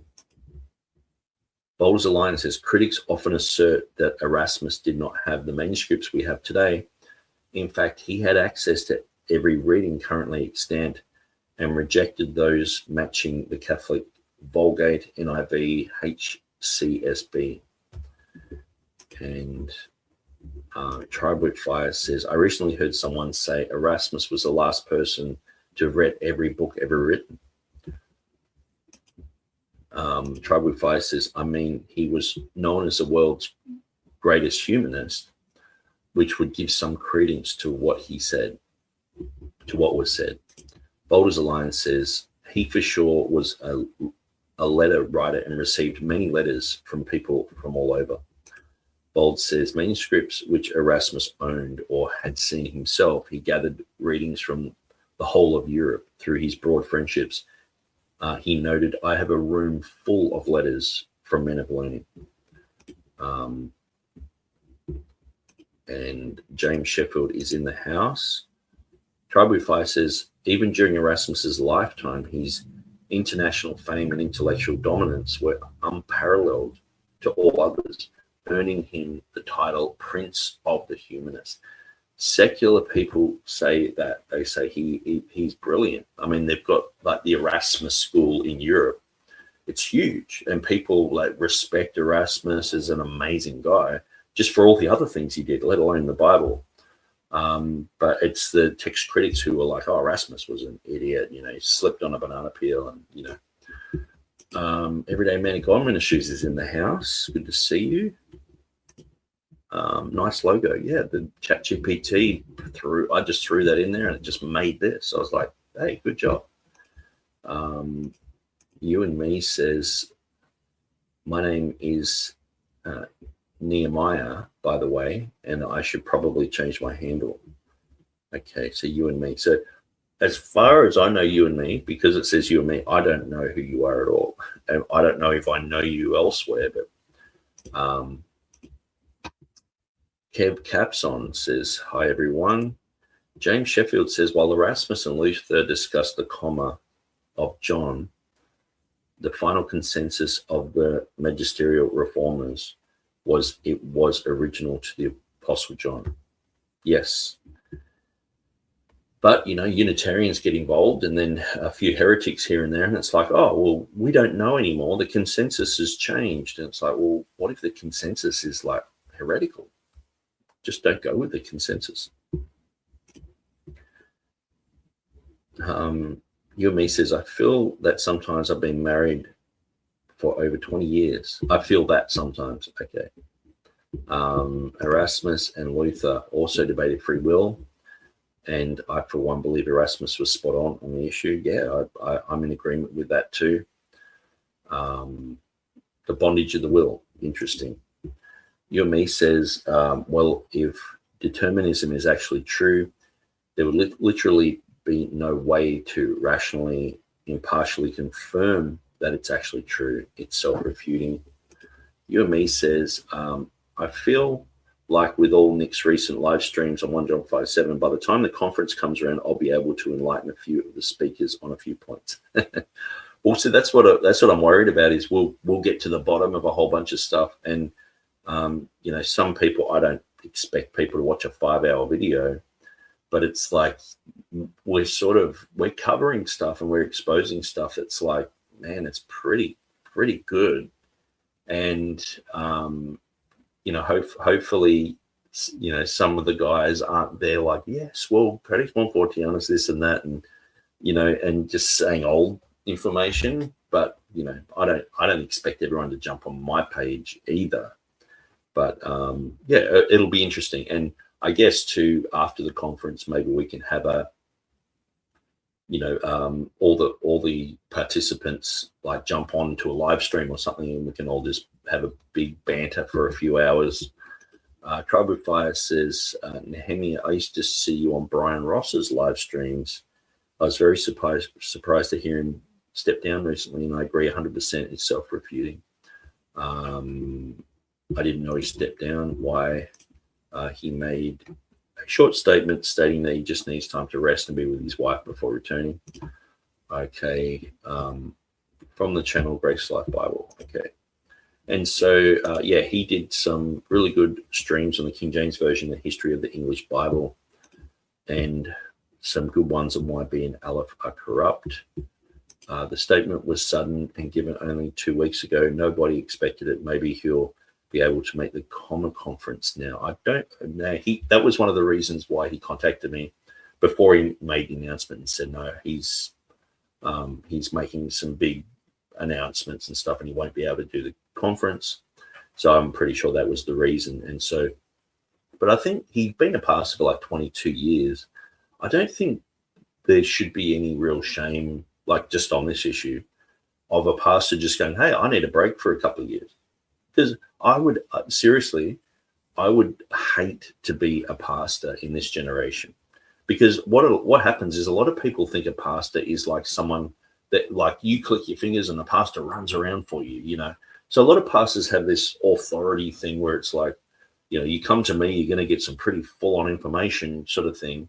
I'm going to get in your face. And I think it's actually I think it's a,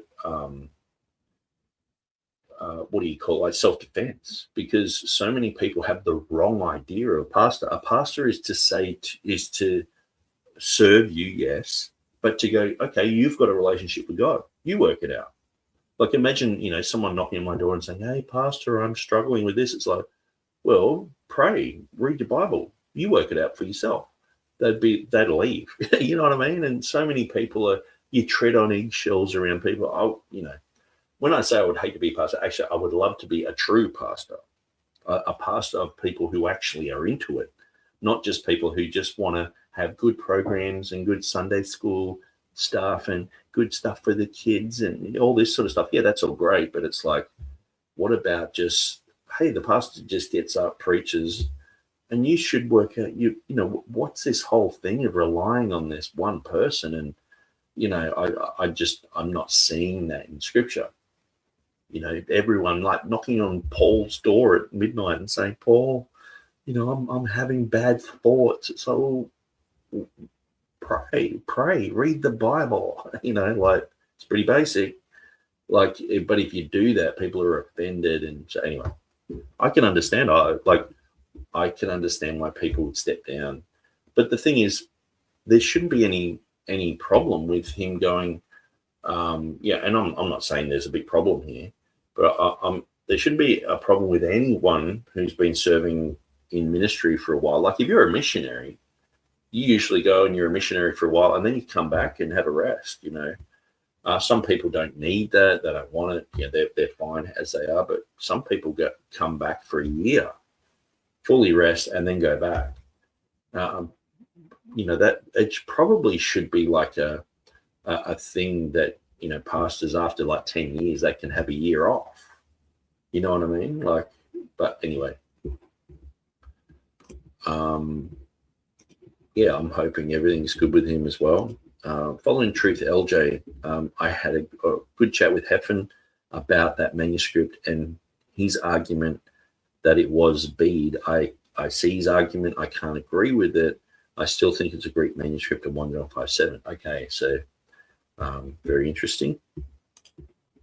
You and Me says modern critical text arguments are just repackaged Catholic talking points from the Reformation. Yes, a lot of them are.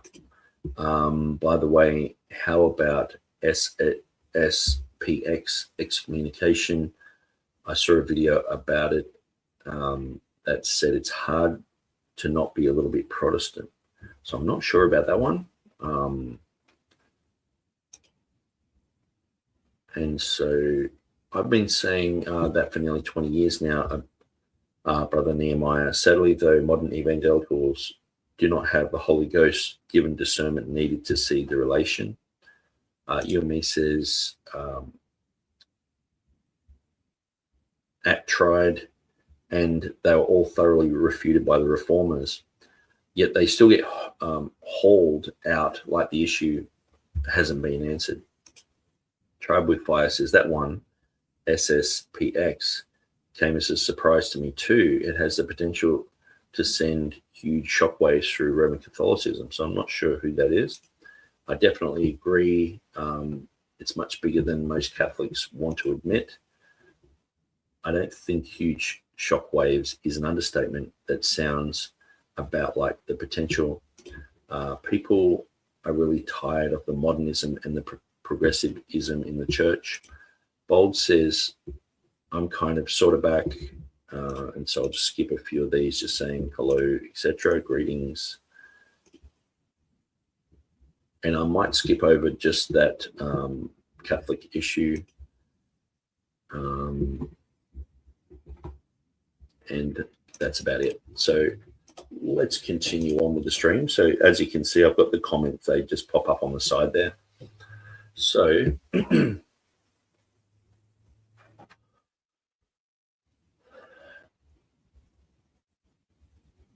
okay, so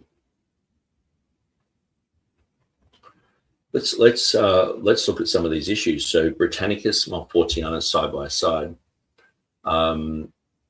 and the added included word study. Since we promised these things and we left it undone, and so let's have a quick look at that. Now I'll go to my website, index of Johannine Comma articles, and we will jump on Codex Montfortianus, and we can see the British Codex here and Codex Montfortianus. So we have gone side by side, showing that the word holy is omitted. So this is in Erasmus's annotations. When we compare it to Montfortianus, it doesn't match up. We see holy is in Montfortianus, and it also has a definite article here, the oi, which is omitted. So that's the first issue. Now, I think that's definitely side by side. We've looked at that. And we also actually read through this whole article at one stage. But there is a secondary issue, which I will grab the, oops, here we go. I'll grab the Raising Ghosts of Arius book.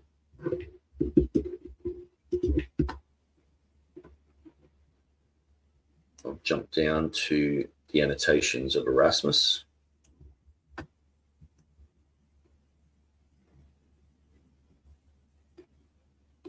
Make that a little bit bigger.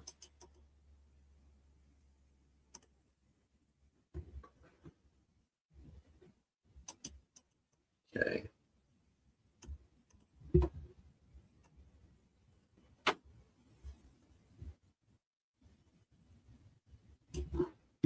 You and Me says the SSPX is Society for St. Pius X. They're a conservative society that was excommunicated by the Pope. Okay, interesting. Yeah, the Catholic Church are really woke at the moment. It's weird. They're not the Spanish Inquisition like they used to be. Okay, so I'm just going up to where the annotations are translated by Grantley MacDonald. So this is in his PhD dissertation, Raising the Ghost of Arius. This is the one that's freely available online, so one of the reasons why I'm using it. But also, if you want, if you get his book, a lot of this information is in there, but he has updated a lot of that info. But this here is pretty much just a, he's got the Latin here, but he also has a translation. So that's why we're going through using his material. It's sort of like the best stuff online at the moment, for looking at this issue. So there was the other issue of Codex Britannicus. Let's have a quick look at this.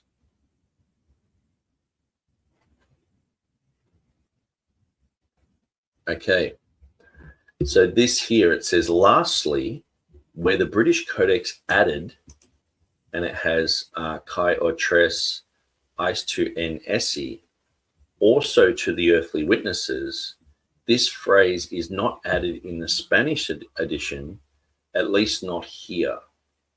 I'm quite certain that the phrase eis to en is a Hebraism. I shall be as a father toward him cannot mean anything but I shall be his father. And so this has footnote 2 here, 3 and 4. So there's quite a lot that Grantley wants to talk about with this. And so this is what Heffron had brought up as well. So let's read through their argument. Now, I don't agree with what's said here, but I'm just going to let you know what their argument is. And this is one of the things too, like, oftentimes you'll hear, Mark Ward, James Wyatt, others just say, oh, they're just not interested in what we've got to say. Oftentimes we're studying exactly what they're saying, word for word, and seeing if it's true or not. And then we're going, okay, that doesn't make sense. We're debunking things or whatever. But it's like, I don't think James White is not going through our material and meticulously debunking it all. You know what I mean? Now, I do appreciate when people do that. Like, that's why I take my hat off to Turin for going through my Revelation 16:5 material. That was great. I'm like, finally, someone's actually looking at it, thinking about it, even though he disagreed. But Erasmus makes 2 further mistakes. So they say that he's already made all these other blunders, but he makes 2 more in comparing the readings of Montfortianus and the Complutensian edition. Just like the Complutensian edition, Montfortianus lacks the phrase kai o tres eis to en essin in 1 John 5:8, as Erasmus already remarked in the Apologia ad Annotationis Stonicae. And his comments in the 1522 Annotationis just a few lines above. Okay, so he's mentioned it. So he wrote to Stunica about this. This inconsistency can be explained by the fact that these observations were written at different times. By the time Erasmus saw the Complutensian edition, he no longer had access to Codex Montfortianus. So this is where, the speculation comes in, because he's speculating that he didn't have access to the Complutensian in the 1522, where what we proved was that 75% of the changes that Erasmus made in his 1522 were exactly from the Complutensian. That's just looking at one gospel section. I think it was Luke. Was it Luke and Acts, or maybe it was John and Acts? I think it might have been John and Acts. But 75% of the changes matched the Complutensian. So obviously he did have access to it. So formerly people were just saying, no, didn't have access to it. Then someone's done an in-depth study into it, and they should really change their mind on that. But Grantley's obviously running with this. So then they're saying by the time he saw the Complutensian edition, they're saying it's after 1522. I would say it's way before 1522. But then they're saying, well, he didn't have access to Codex Montfortianus. So obviously I don't even think Erasmus ever had access to Codex Montfortianus. He had access to Codex Britannicus, a different manuscript. But, so this is the problem with so many errors just in one line. And then it says, which Clement had taken with him to Italy. Okay, so this is interesting. It's like, apparently the British Codex ended up in Italy. How did that happen? What happened there? What's going on? So that's a whole bunch of other history that we've really got to examine. Is that true, or is it just what they speculated? So by 1527, he had evidently forgotten that the phrase kai or tres eis to an essen in his text was carried over from the 1516 and 1519 edition. So this was the exact argument that Heffen was making.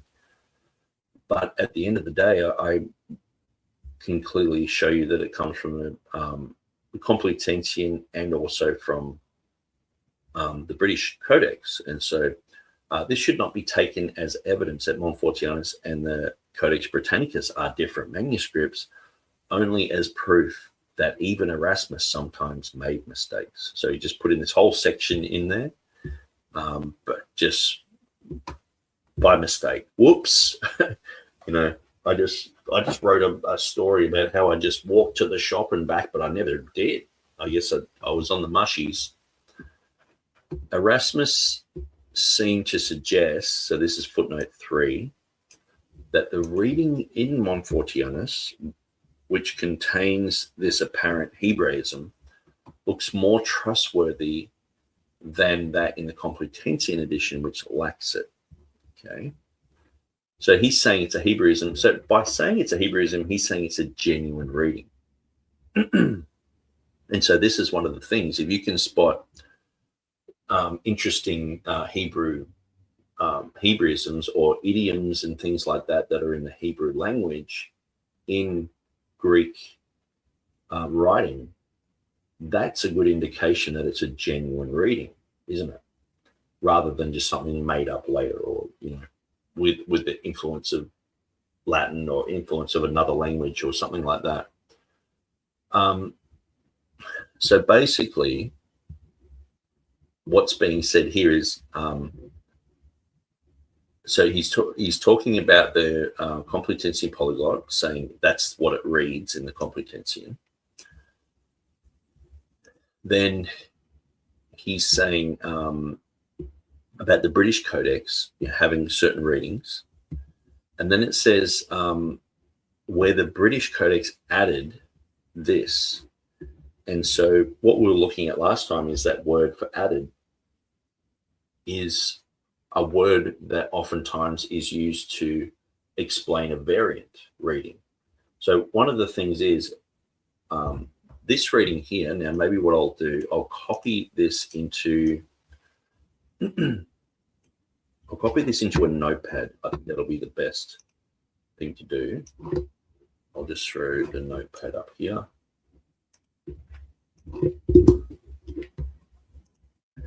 And then I'll just grab this section here.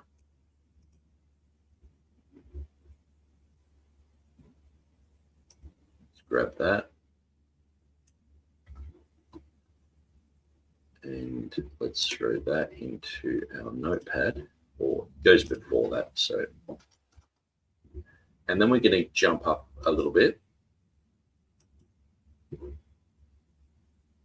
Now, maybe I should grab that whole section and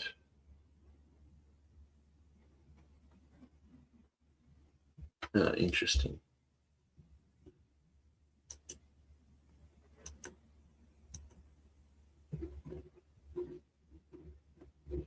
Okay. Okay, yeah, then he's talking about Thomas Aquinas and that. So this is that Latin section. And so I'll put that before it. So we've got the Latin section, then we've got his translation of that. Okay, so let's just go up. And we'll look at where he speaks about Codex Britannicus, which was there. Lest I should keep anything hidden, there's been found in England one single Greek manuscript in which occurs what is lacking in the commonly accepted texts.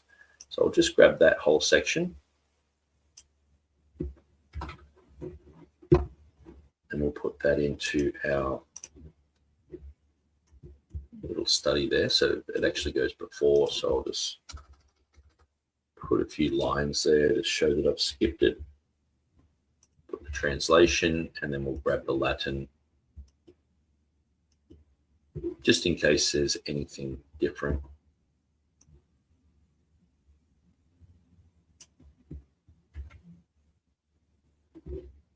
Okay.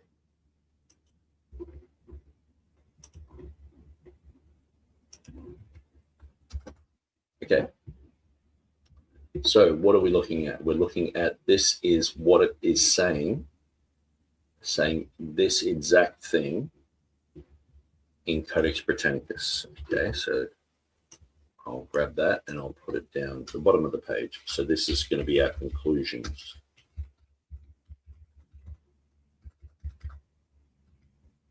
Okay, so this is Britannicus.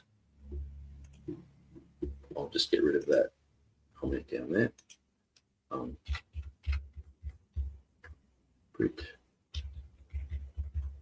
Britannicus says that. Okay, and then the Complutensian says this.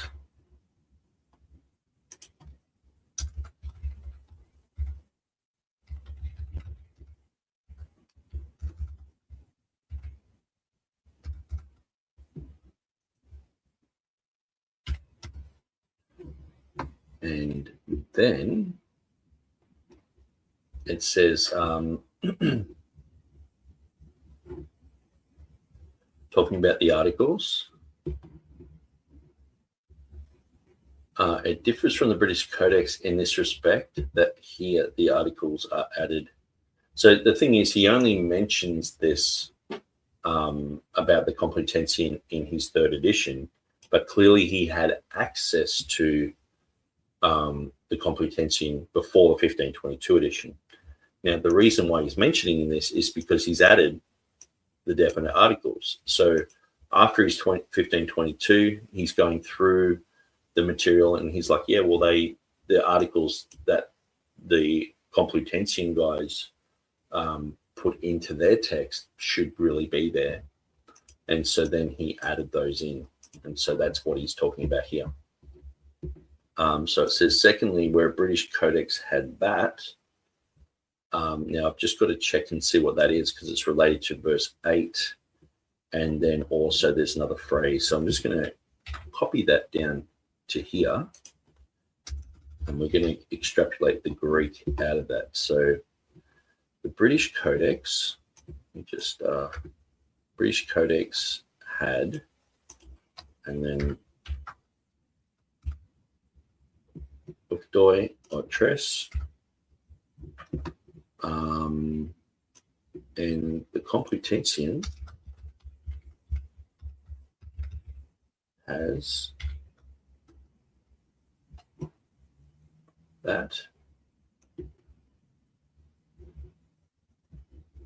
And then the British Codex has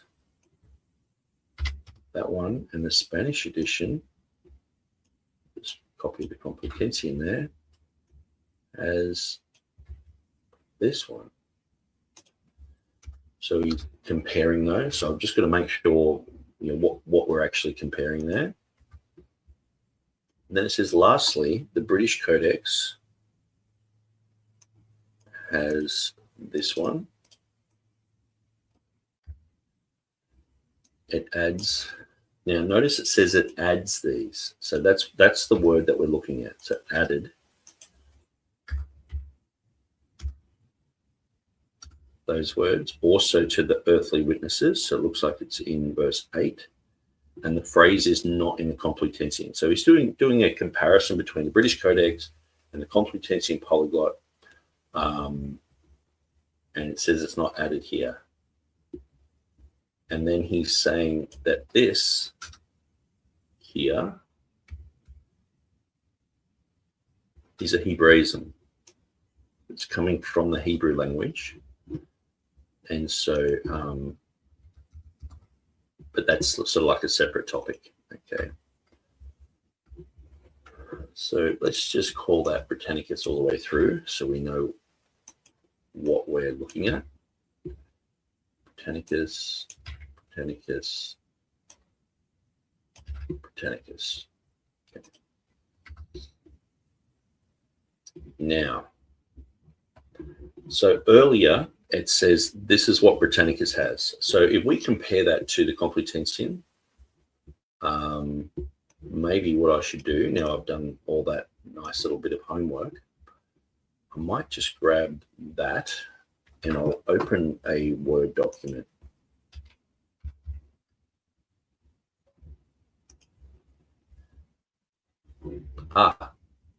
Actually, no, I don't want to open a Word document. I'm going to open my website. That'll be the coolest thing that you guys have ever seen. You guys will just go, whoa, how did you do that, Nick? Okay, so let's go to 1 John 5:7. And there is a discussion here. That's weird. Okay. Don't know what that is. But anyway, let's go somewhere where there isn't a discussion, where it's in red. Maybe I can just make up a page called blah, blah. Go there. Let's make that page, create it. Okay. So now,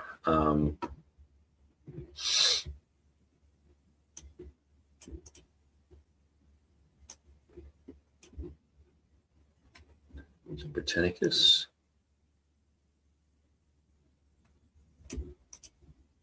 Says that. Complutensian says that. Now let me just grab all the Complutensian ones and cut them and put them into my other document. Okay. One Complutensian, two, and number 3, and That's Britannicus, so there's no Complutensian reading there, so that's fine. Okay, so let's put them all up here.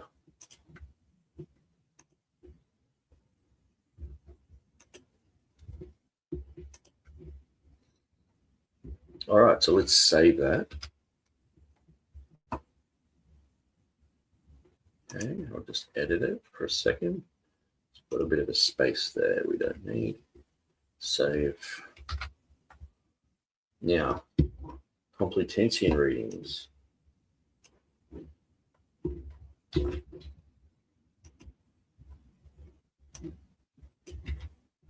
Complutensian originally has that, then it has that, then it has that, and then the final one was omitted.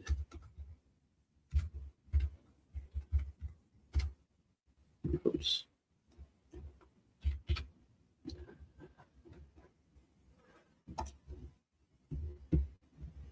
Same deal. Anyway, it shouldn't matter, but here we go. History.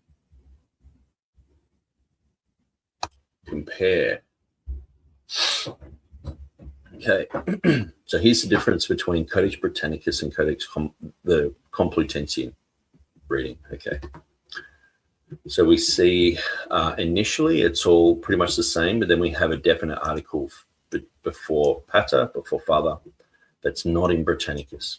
Okay, and then we see kaiho logos, and so it doesn't have the kaiho in front of it in Britannicus. And then we see kai to agion, it doesn't have that there, it just has pneuma. And then we see utoi there, and here it doesn't have that. And then it has so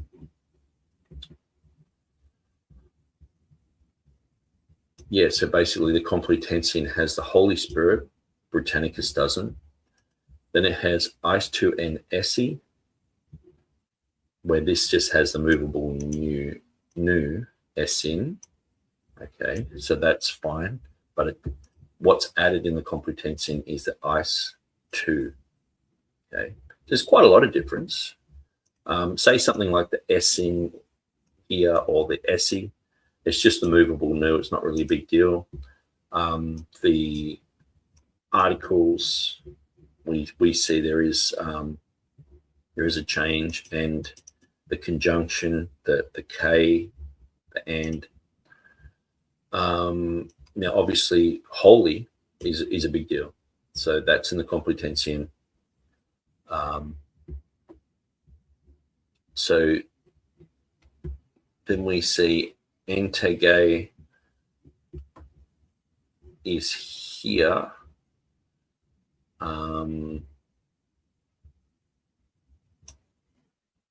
that's interesting. It seems to have in the Complutensian a sigma at the end of those, which is interesting. So we see another definite article here before maturantes, which is lacking in Britannicus. We see epites gaze, where here we see entege. Definite article before spirit, pneuma, and then we see it continues on talking about the Codex Britannicus, where he talks about the witness of man, where in the Complutensian I don't think that it omits that, it just doesn't go that far. So what he's saying here is here's some interesting things in Britannicus. So it has utoi oi tres, where Complutensian has kai oi tres. And so that difference would be here. So it's talking about at the end of verse 7. And then it's saying, okay, so en esse or ice to en esse. Okay. Now, obviously, it does have NS in there. And so, but that's the thing with the movable new, it's a choice. Like sometimes if you read through Erasmus's editions, 1516, 1522, yeah, etc., sometimes it has the new there, sometimes it doesn't. So it's just a choice. Like say Maturantes, if you look at it in Erasmus's edition, you might even see that it doesn't even have an S on the end. It just has a squiggly line, that type of thing. And so it's just an editorial choice, really. And so Britannicus has N SE. Here it has ice to N SE. And then we have what Britannicus had added is this section here. Okay. So that's very interesting because notice it's not up here. So we've gone through and we've compared the Complutensian with that. Now what I'm going to do, I'm just going to copy Codex Britannicus. Now all this is saved on my history and everything, so I can go back and look at this. But I'm just going to grab that and we will grab what is said that's added and we'll compare them. Okay, so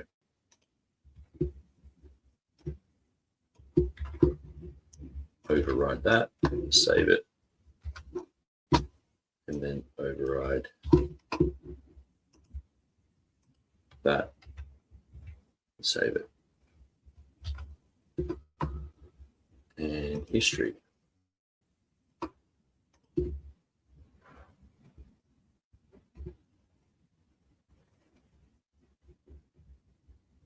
So it's clearly showing that the oitres en esse, this is what Erasmus is saying is in the British Codex. So what critical text people are doing is they're saying, well, this doesn't, like, this is the first time Erasmus writes about it, okay? And it's earlier on, like in his 1527 and 1535 annotations, you can read this in the early part of his annotations, in the top part. And as you get down to the middle part, he's got, towards the end, he's got, well, there's added this. But when you read back through, it's like, oh, he doesn't have that. So they just conclude, well, he's had a Joe Biden moment. He's just fumbling over things. And Heffen said he was in a hurry. So he rushed through, he was in a hurry again, still rushing over things. And then he just added this. So this is what's mentioned here. So let me just get back to our PDF document.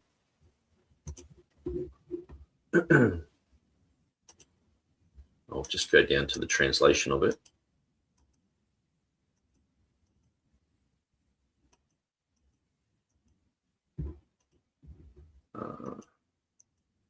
So he says, lastly, where the British Codex added, and then he's got the words that I was looking at, also to the earthly witnesses.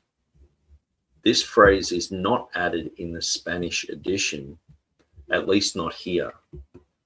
I am quite certain that the phrase "eis to en" is a Hebraism. It shall be, I shall be a father toward him, cannot mean anything but I shall be his father. So basically he said the British Codex has this reading in it, but notice he uses the words added and also, okay? Lastly, where the British Codex added this Greek section also to the earthly witnesses. So to me, what he's basically saying is this is like either a marginal note or some sort of footnote, or where, to me, that makes more sense of trying to understand what Erasmus has done here, rather than just saying, like Rentley MacDonald just says down the bottom here, this should not be taken as evidence that Montfortianus and Codex Britannicus are different manuscripts, only proof that even Erasmus sometimes makes mistakes. Now, we all make mistakes, that's fine, but that shouldn't be the first default. Like, someone says something of importance, like, okay, well, British Codex says this. What was he talking about then? Is it just like, is this a complete hallucination of Erasmus? Or is there something else where it could be a marginal note that it's not in the main text, but it's added to it? Okay. Perhaps this is written by another scribe on top of that, type of thing. And so I think the explanation that he's having a bit of a Joe Biden moment is not sufficient for me. It just doesn't cut it for me. So, and so, yeah, I said I'd go through and put them side by side, which I have now, and they will be, this information will be in my database there. I can go through and check out those revisions, those tiny little details, and and also compare Britannicus and the Complutensian side by side and look at all those differences. So that's just one thing that we've been looking at. Now, the next thing that we want to look at with that is the concept of added being something that, where are we? Here we are. That is like, that could be seen as like a marginal note. Okay. So let's quickly look at that.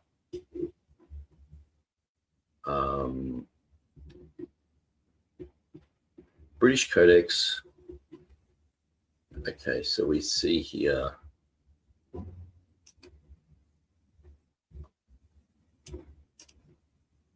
So lastly, Postrema Pod Britannicum. So let's grab that bit. We'll copy it. Maybe we can go to Claude. Let's just try Claude. Claude seems like a nice little AI bot to use. So Claude.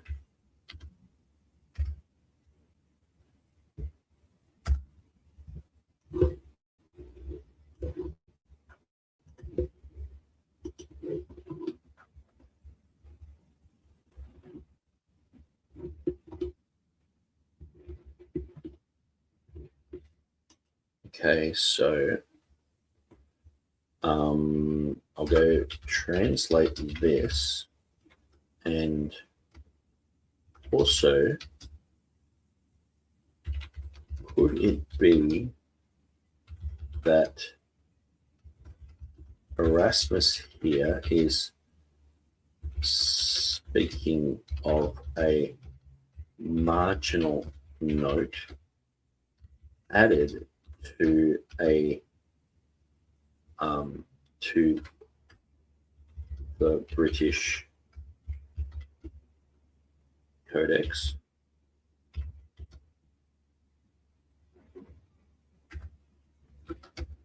What about the Latin here would suggest that or come against that concept?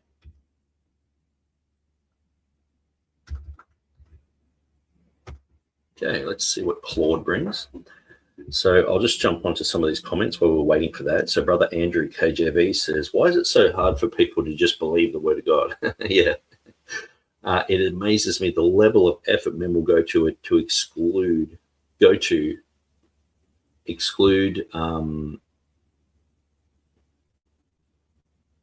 talk away what the Holy Bible King James Version clearly says. Yes. And scales in their eyes, Brother Andrew. Hey, Andrew, it's been a while. Bible Highlighter says, I sent you a Facebook message on my reply to Heffron Jones. Okay, I'll quickly jump on Facebook.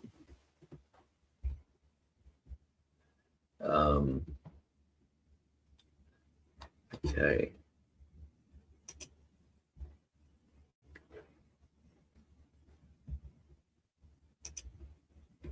All right, Bible Highlighter.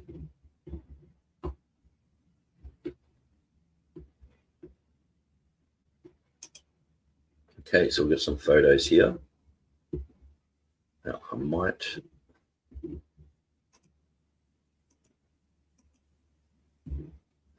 just save these images, save image as. Yeah, we'll just save it as a download on there, save image as, and then I'll just read through it. Save image as. Another one, and save image as. Okay, shut my Facebook down. And okay, so let's just see what Claude says first. Maybe I can make this nice and big. Okay, so the translation, finally, as to the fact that the British Codex also added in the testimony of the earth, and the three are unto one, which was not added, at least not here in the Spanish edition. For my part, I think that the phrase "eis to en," unto the one, comes from an idiom of the Hebrew language. I will be to him for a father cannot mean anything other than I will be a father to him. A bit of context for readers less familiar: Erasmus is comparing witnesses to 1 John 5:7-8, the Johannine Comma passage. The Codex Britannicus is the manuscript now, so it's going to obviously give it's searched around and doesn't know what we know, that Britannicus and Montfortianus aren't matching, so probably aren't the same document, but it's just saying this. And the Spanish edition is the Complutensian Polyglot. The disputed phrase is the closing clause of the Testimonium Terrae, the earthly witnesses, spirit, water, and blood, in verse 8, in which some witnesses is rounded off with the same are unto one formula that concludes the heavenly witnesses in verse 7. On the marginal note question, the Latin actually argues against the reading as a marginal gloss. Okay, well, that's interesting, Claude. And where ChatGPT said it was, that's maybe I can get these guys arguing against each other and have their own debate, and points instead to a reading with the running text itself. A few specific things push in that direction. Okay, so it's saying in terrae testimonio adi isabat, it was adding in the testimony of the earth. The addition is located in a specific clause in the verse, the earthly testimony, not beside or around it. Well, that's not really, it's talking about clearly, it's talking about the verse section in question, not the manuscript. So it's saying, it's like me saying in the section where it talks about for God so loved the world, in that, so it's not talking about in the manuscript, it's talking about in that verse. So that's where, I wouldn't agree with that. But anyway, we're trying Claude. We're seeing what Claude comes up with. If Erasmus meant a marginal annotation, the more natural Latin to situate it in margin, or use a verb like ad scribere or apponere in margine, Latin language he uses elsewhere when he specifically mentions marginalia. Here, the verb is simply addicere, to add to the text, with the location given as part of the verse, not a location on the page. Yeah, that's what I was saying. The comparison to the Spanish Complutensian edition, Erasmus is contrasting one full printed manuscript edition's text against another edition's text. That's a comparison of readings across editions of the running text, not a comparison of the main text versus margin with a single witness. If he were describing a marginal note in the British Codex, the natural contrast would be with the main text, that the same codex, or with whether other codices had a marginal note too, not with the wholly separate printed edition included in its text.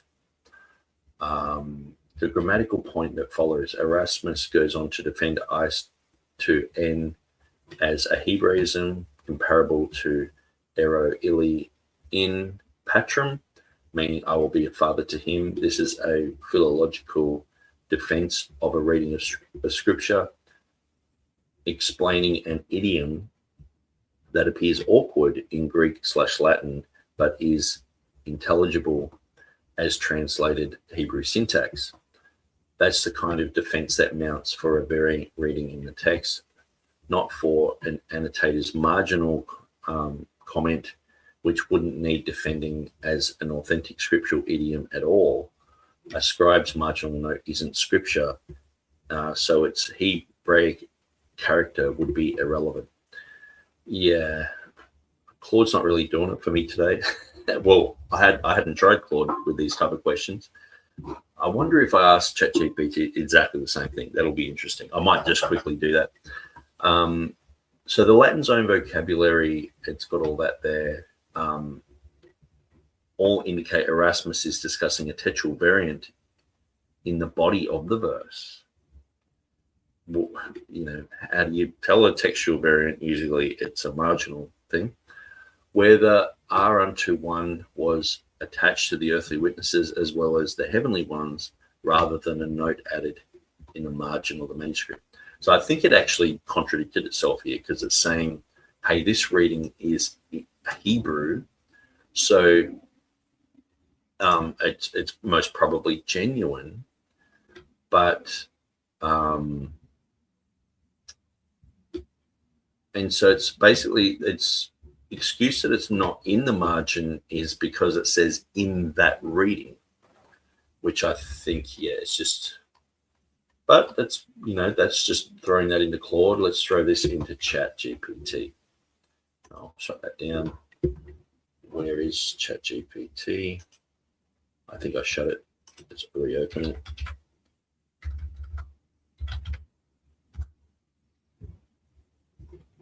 Okay.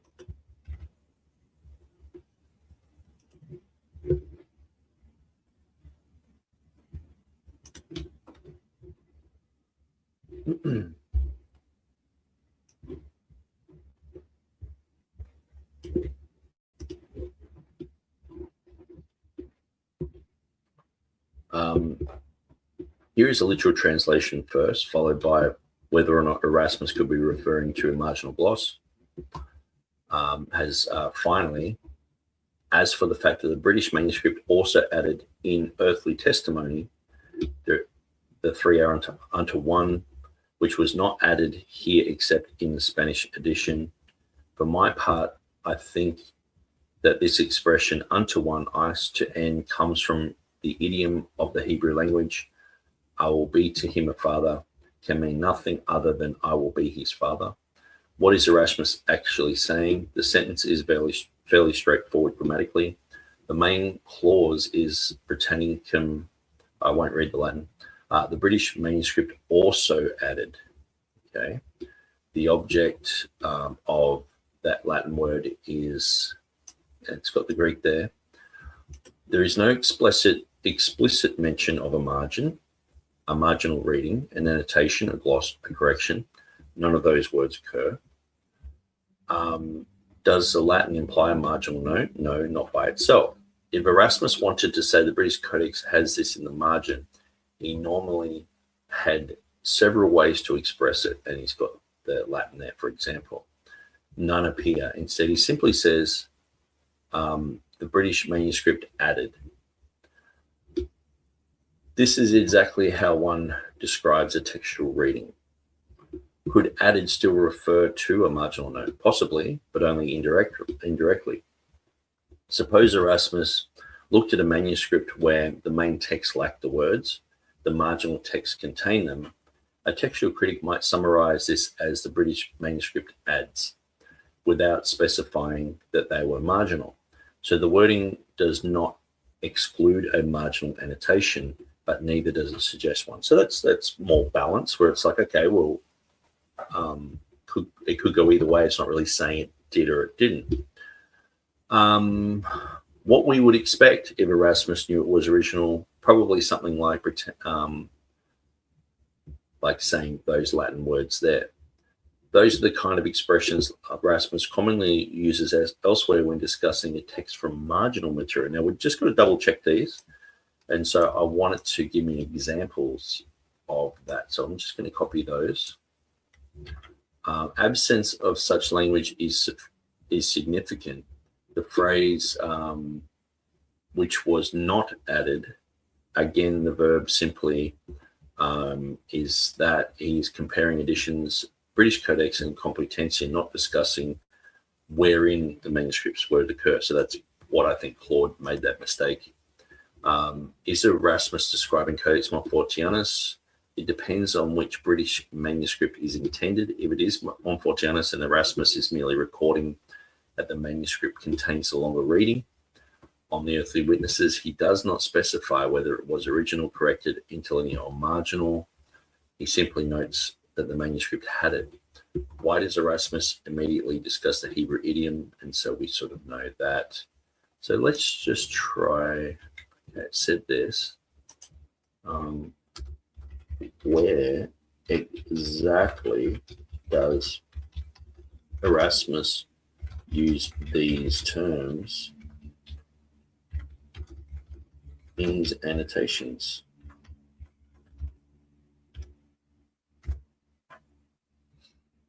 It's a good question, and I should be more precise. I can't point you to the place.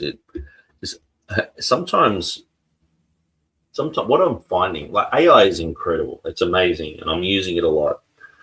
But I'm watching this one guy. He's not trying to be a comedian, but it's so funny what he's doing. He grabs his phone and he says to AI, like, hey, I'm just about to run 100 kilometers. Can you time me? And then AI is like, yeah, that's fine. And he's like, I'm back, like straight away. And he's like, how long did you time me for? And he's like, oh, that was a bit quick. And he's like, no, I just did it. I ran it. And he's like, you were exactly 1 hour. And it's like, where are you getting an hour from? Did you time me properly? And it's like, yeah, I timed you properly. And it just defends itself. It's like, it just hallucinates. And he says things like, can you just count to 100 for me? And it's like, I actually tried this the other day and it said 53 twice and 98 twice. And I said to it, you said these numbers twice. And I said, why? And it said, well, because we're not really trained to count. We're trained to calculate. And it was like, that's weird. Yeah, it just threw these mistakes in. And so this guy oftentimes is talking to AI and just saying, hey, there's a guy here who's threatening to bash me up. Can you talk to him and tell him not to do it? And it'll say, hey, yeah, well, I really want to help you, but if you are in trouble, what you should do is ring the police. And he's like, they're just about to hit me. Can you stop talking? Can you talk for me and tell him not to hit me? And it's like, hey, I think you're joking, and all this sort of stuff. And so it's quite amazing when you start going through the deficiencies of ChatGPT, you end up understanding why you can get so frustrated with it. But then it's so good on other things. But it does tend to have a bias. Now, I'll just mention one more thing this guy does. He says, have a look at this photo of me, and people are saying I'm really ugly. And so he puts up this photo of himself. And then he said, here's a photo that people are saying looks like me, but I don't think it does. And he puts up a very similar photo of himself. And ChatGPT is like, yeah, we can see the differences. It looks so different. I don't know why these people are saying that it's you, it's not. And then he puts up a picture of like this African, like Nigerian guy and says, here's another picture of me. This feels more natural. And then ChatGPT is like, yeah, you look so good in that. I can see all the similarities. The second photo just simply doesn't cut it. And it's like, ChatGPT is just hallucinating a lot of the time. And so it's quite amazing, like watching these clips. Maybe what I'll do for people who follow me on Facebook, I might share one of these things, and then you just go down that rabbit trail. I watched about 40 of these videos. I haven't laughed so hard because I haven't laughed so hard in ages because I've been going through using ChatGPT for lots of things and getting really frustrated with it. And I'm frustrated with the machine. It's like a washing machine, and you're kicking it or something. It's like it's a machine, you shouldn't get frustrated with a machine, But there are so many things about ChatGPT that can grind you. Okay, so anyway, so that's of interest. So it's sort of said it could go either way, and it's not really giving us exactly where there are these issues. And I've gone down these rabbit trails before, and unless you actually copy and paste a ton of annotations and it can spot those things, sometimes it can be hallucinating. So I was hoping for a little bit more, but anyway, that was just a bit of a rabbit trail. So where am I going from here? Okay, I'll shut a few of these things down.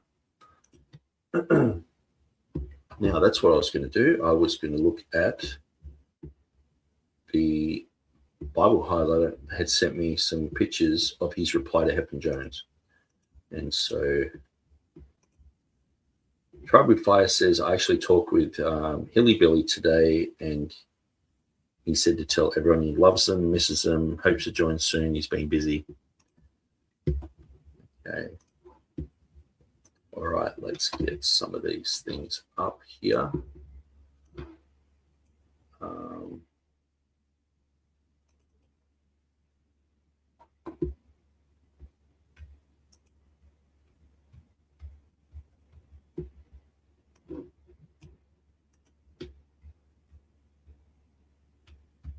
Okay. So Bible highlighter said, Hepburn Jones, on Erasmus's supposed Britannicus contradiction at 1 John 5:8. Hepburn, you've pointed to something real on page 697 in the 1527 annotations. Right after quoting the British Codex, Erasmus says that the earthly clause does not repeat the Greek there. The phrase his own Greek copies carries there later on the same page, comparing the Codex against the Complutensian. He says the British Codex does add that very phrase at the very clause, something the Complutensian lacks. Two flat opposite claims about the same manuscript, same verse, same spot. You're using this to argue Erasmus's reporting on Britannicus can't be trusted. And if it can't be trusted here, then it can't be trusted on Agion in verse 7 or before Materiontes in verse 8 either. If he contradicted himself once, the argument goes the whole British Codex description is unreliable, and that takes the legs out from under treating these two differences as evidence Britannicus is distinct from GA61. I went and checked the Complutensian itself rather than just taking Erasmus's words for it.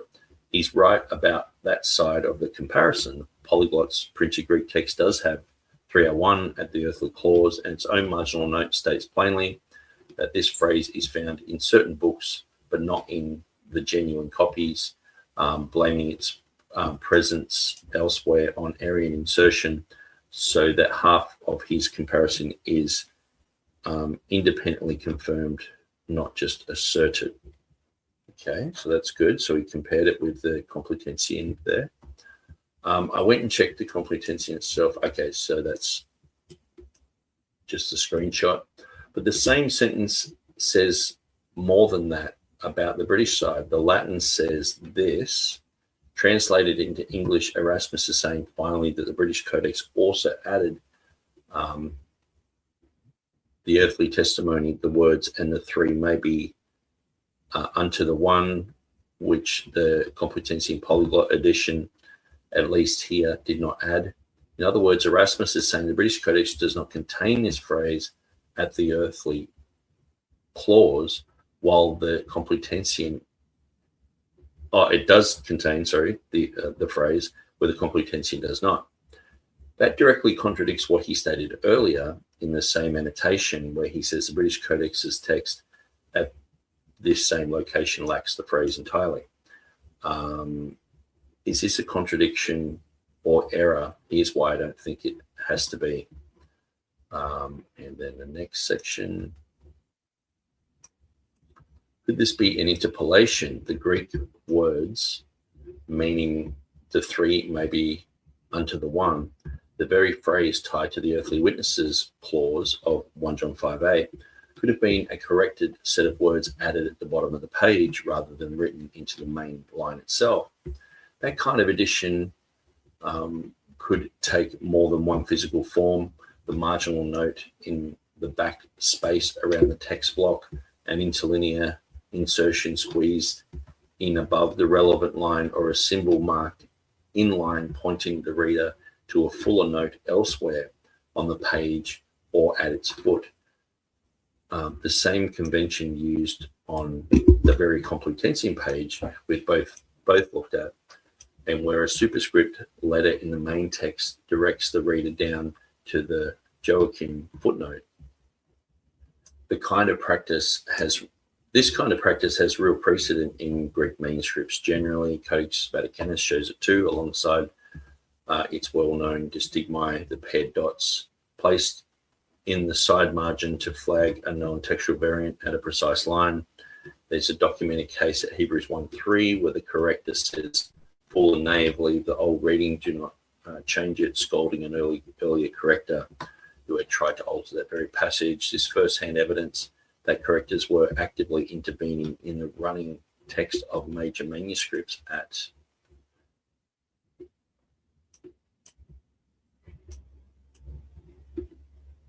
specific identifiable points, sometimes provoking pushback from other correctors over exactly that kind of charge. So, side note, by the way, I also wanted to say that your graphic presentations are really nice and impressive looking, even if I may not agree with your argument, brother. Anyway, I hope. And so, yeah, just got some nice words to say about Heffen, who's a lovely, lovely guy. Thanks for that.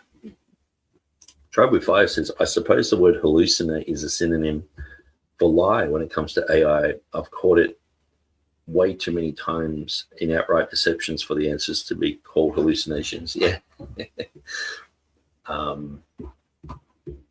Yeah, it's quite amazing. And so anyway, let's just continue.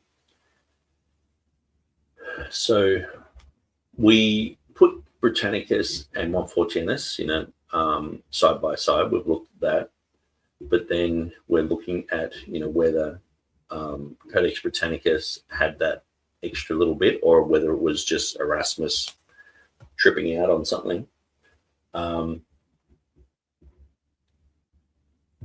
And so, yes, we were, I guess, doing a Latin word study. So this is one of the dangers. Because ChatGPT said, yes, the word you added or included, that can mean a marginal note. Then I go to Claude and it says, most probably not. Then I go back to ChatGPT and it says it's neutral. And it's like there's three different answers there. And that's one of the things if we are using AI for word studies.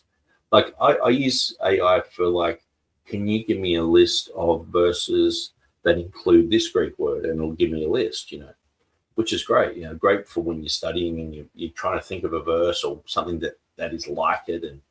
But yeah, it's you just got to always in the back of your mind go, it could be hallucinating.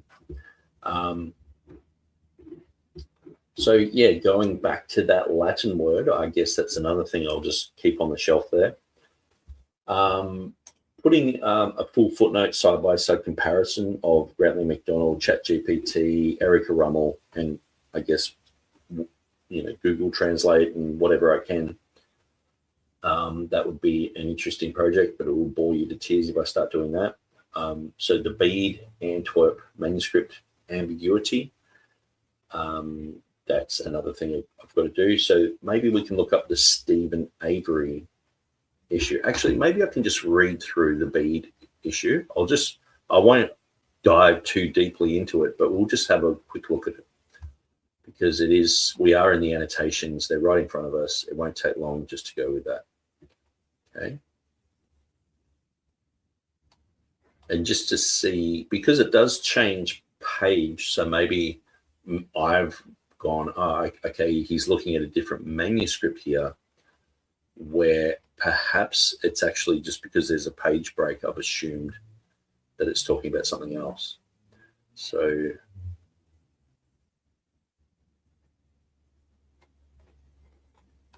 okay, let's keep going up.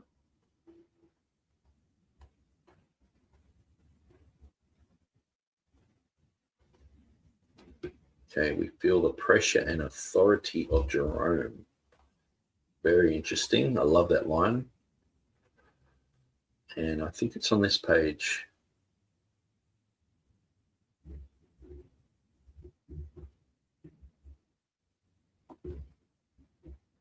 Okay, so it says here, 1522, and although Bede, in his careful commentary on this passage, makes an accurate and lengthy exposition of the triple witness on earth, he made no mention of the testimony of the Father, Son, and Spirit in heaven. And this man was certainly not lacking in linguistic skill or diligence in examining ancient manuscripts. Indeed, he does not even add the words on earth. And then it says here, at least not in the manuscript version of his work. So that's interesting. That was changed in 1527. So maybe someone said, hey, what about this and what about that? So that's interesting. But back to the 1522 edition. But read simply, there are three that bear witness. Okay. And then it says, and it does seem like it's in that context, in a manuscript supplied to me from the Franciscan Library at Antwerp, there was an annotation about the testimony of the Father, Word and Spirit added in the margin, but it was in a rather recent hand, such that it was clear that it had been added by some learned fellow who did not want the phrase to be omitted.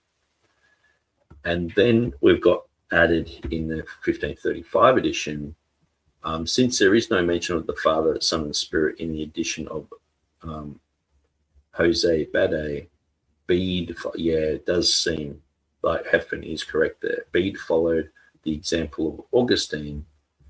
And so it seems like here is the context talking about Bede, and then it's talking again about Bede and different editions. So it does seem like this Franciscan library manuscript with the Father, Word, and Spirit added in the margin is still talking about Bede.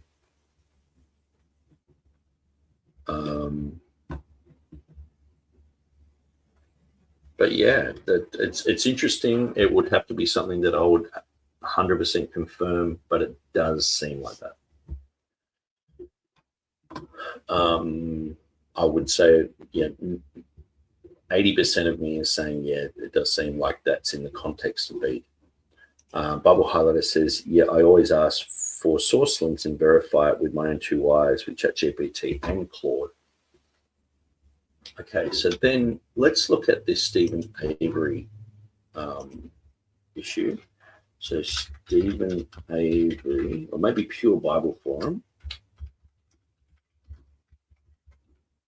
Amazing website. Now, it's a forum, but really it's more so like a place where he is depositing information. Super evidences. Okay, so maybe I can just type in Montfortianus.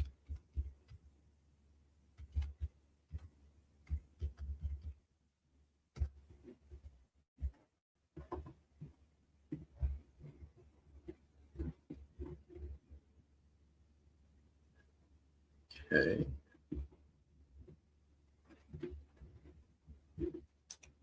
I'll just open that, Montfortianus as Syriac. I might just open that up. Bruce Metzger.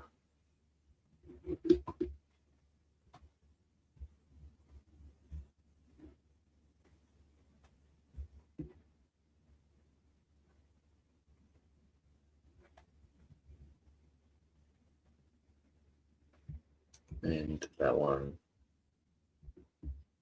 Okay, Adam Clark. followed by Dobbin on Montfortianus, Richard Pawson. So there's 3 of these pages. I'll just Peter Ruckman tries to get Montfortianus to the Old Syriac. Heavenly Witnesses, Bart Ehrman, Richard Simon and Montfortianus.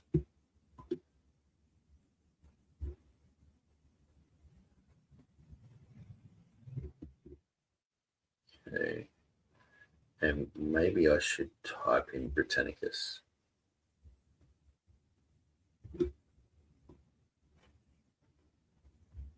Okay. Hopefully I'm not just skipping over completely relevant things, but I think if I type in Britannicus, it might get a little bit sharper. So I might do that. Search for Britannicus.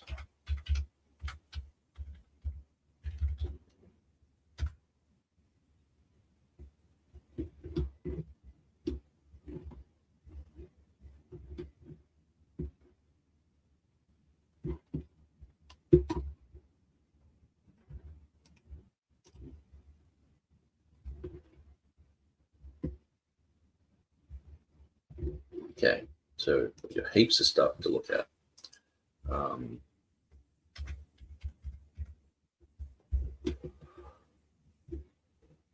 Ottobonianus, Codex Montfortianus, 15th century.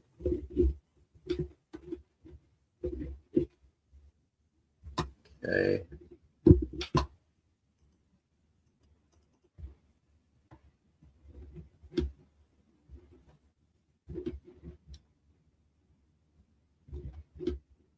Okay.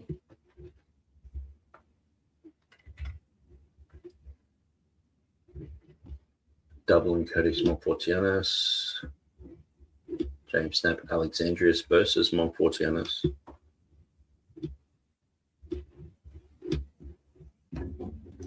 Okay.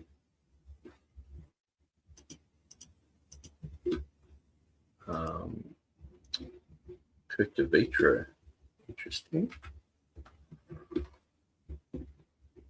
Codex Montfortianus.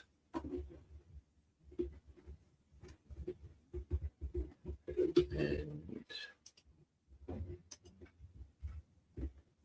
why I'm skeptical of claims on both sides of the Heavenly Witness authenticity. The defenders made some doozies over the years, overstating Montfortianus. Martin and Travis have some unique blunders. Stephanus thought to have 15 verses supporting the verse. Even John Gill overstating Montfortianus. Contras kept saying the Vulgate prologue was late. Brentley MacDonald makes many blunders. Pawson argued with drunken trickery. They still claim that Cyprian was quoting verse 8 and much more. Okay, so there's not much there, but it does seem he's got a link to another page here.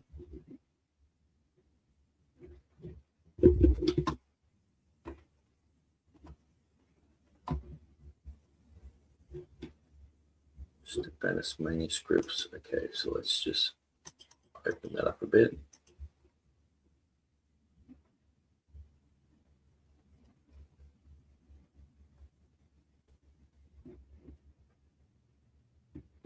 Okay. All right, so that's where we were at. Adam Clark. Followed by Dobbin on Montfortianus. So dated between 1206 and 1272.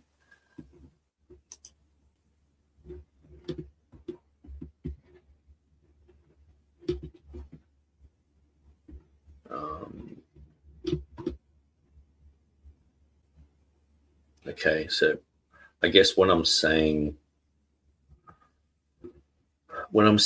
Stephen Avery doesn't think that Codex Montfortianus and Codex Britannicus are separate, I did assume that he'd written quite a lot on this. I mean, I guess maybe he has, but I'm not finding it.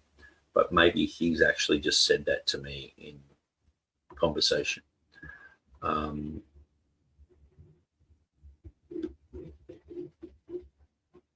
Okay.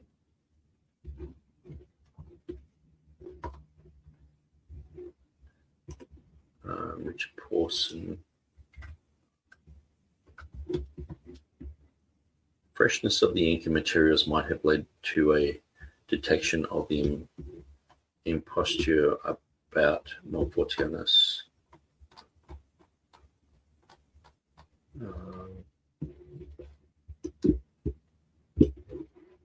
Okay, and Erasmus's annotations. Okay, so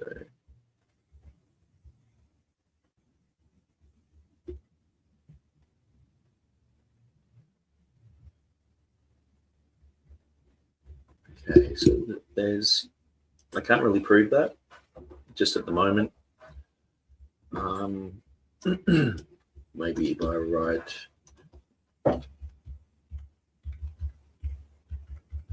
Montfortianus, Brit and Britannicus in the same one. Anyway, I'm complicating the search engine, so I'll shut that down. Okay. Then the Grantley MacDonald specific claim that the 1522 reading was adapted from Montfortianus, not from the Complutensian edition. I think I cleared that up in my third video. The comparison of all the annotations, that's a huge project. So that's going to be like 3 or 4 days in front of the computer, lining everything up, checking everything with the original source documents.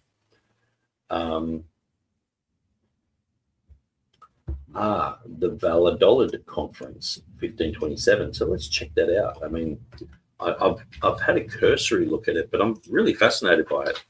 It's one of those things that's always mentioned. It's always hanging around. Let's see what Google says. Okay.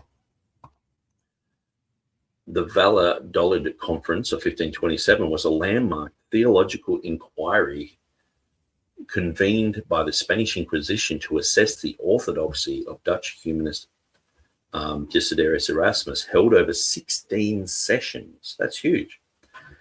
The assembly debated whether Erasmus's progressive writings and translations of the Bible promoted heterodox or heretical ideas.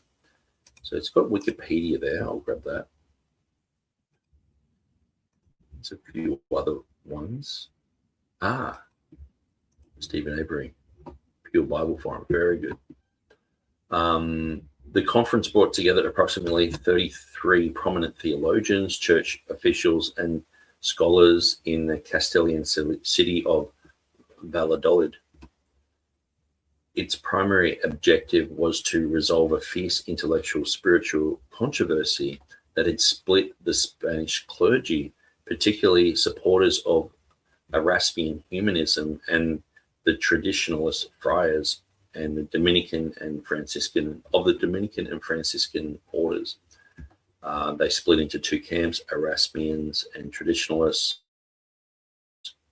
So despite more than 2 months of heated arguments and careful examination of specific excerpts of Erasmus's text, the theologians were ultimately unable to reach a collective consensus or a definitive judgment against Erasmus. However, the conference set the stage for intensifying censorship and ongoing debates regarding religious authority in the early 16th century Spain. Okay, very interesting. So it's in Spanish. Maybe I should just go, or in French, actually. Let's put that into English. 16 sessions. That's amazing. I didn't know it went for so long. And I guess maybe the issue of 1 John 5:7 is a huge issue there. So if we do have the documentation for this, these guys would have to, because they didn't really come to a conclusion, they would have had to have laid everything out exactly as it was.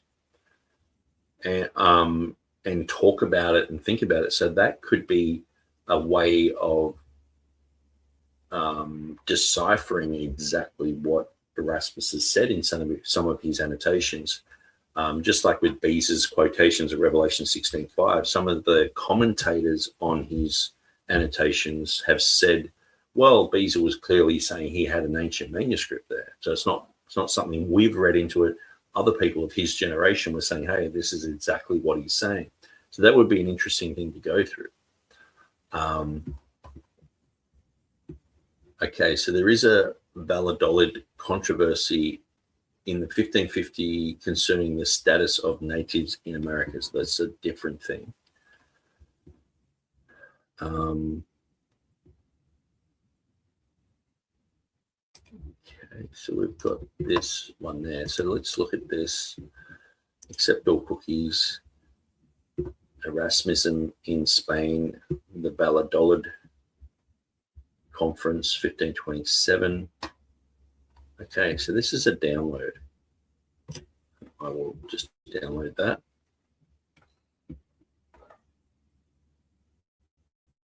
Well,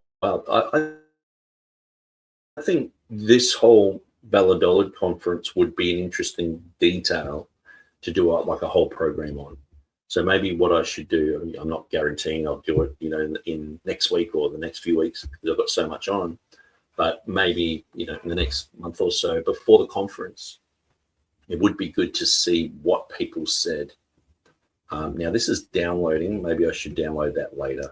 It looks like it's just going to chew up all my bandwidth. So I'll just shut that down. There we go. But then we have Stephen Avery, who's done all his homework. We always say, oh, I prepared that earlier. Like if you just so happen to have something lying around, it's like, oh, here's something I prepared earlier. But with Stephen Avery, he has prepared a lot of this stuff earlier. He's done so much homework on this. So in this book, Religious Authority in the Spanish Renaissance, 2000, and that's interesting that they're calling it a Spanish Renaissance, because Rome was sacked in 1527, and I guess other places Renaissance was happening as well. So let's search for Erasmus. Okay. It says they were looking from Erasmus's readings. The meaning itself is supposed to signify only a momentary glitch in the swelling Erasmian revolution.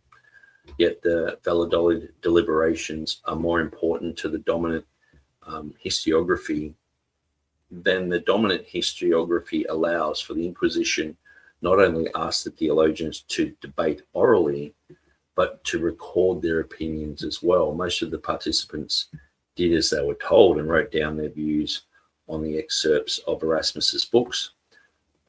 Most of the reflections are extant. That's interesting. So we've got their records. That's really cool. These surviving materials by Spain's clerical elite are priceless sources for questions about the religious authority and the Spanish Renaissance. The Valladolid theologians adduced earlier and latter sources, appealed to history as well as church tradition, and advocated more or less hierarchy and tolerance in their relationships with each other and with laity. They seldom adhered to the consistent position and rarely accepted or rejected Erasmus's ideas in an absolute fashion. The declarations confirm from Spain what we already know for Italy. Erasmus by way of his own writing and Erasmus by way of his readers' responses could amount to two very different phenomena. Okay. Vergara explained the reasons for the conference himself.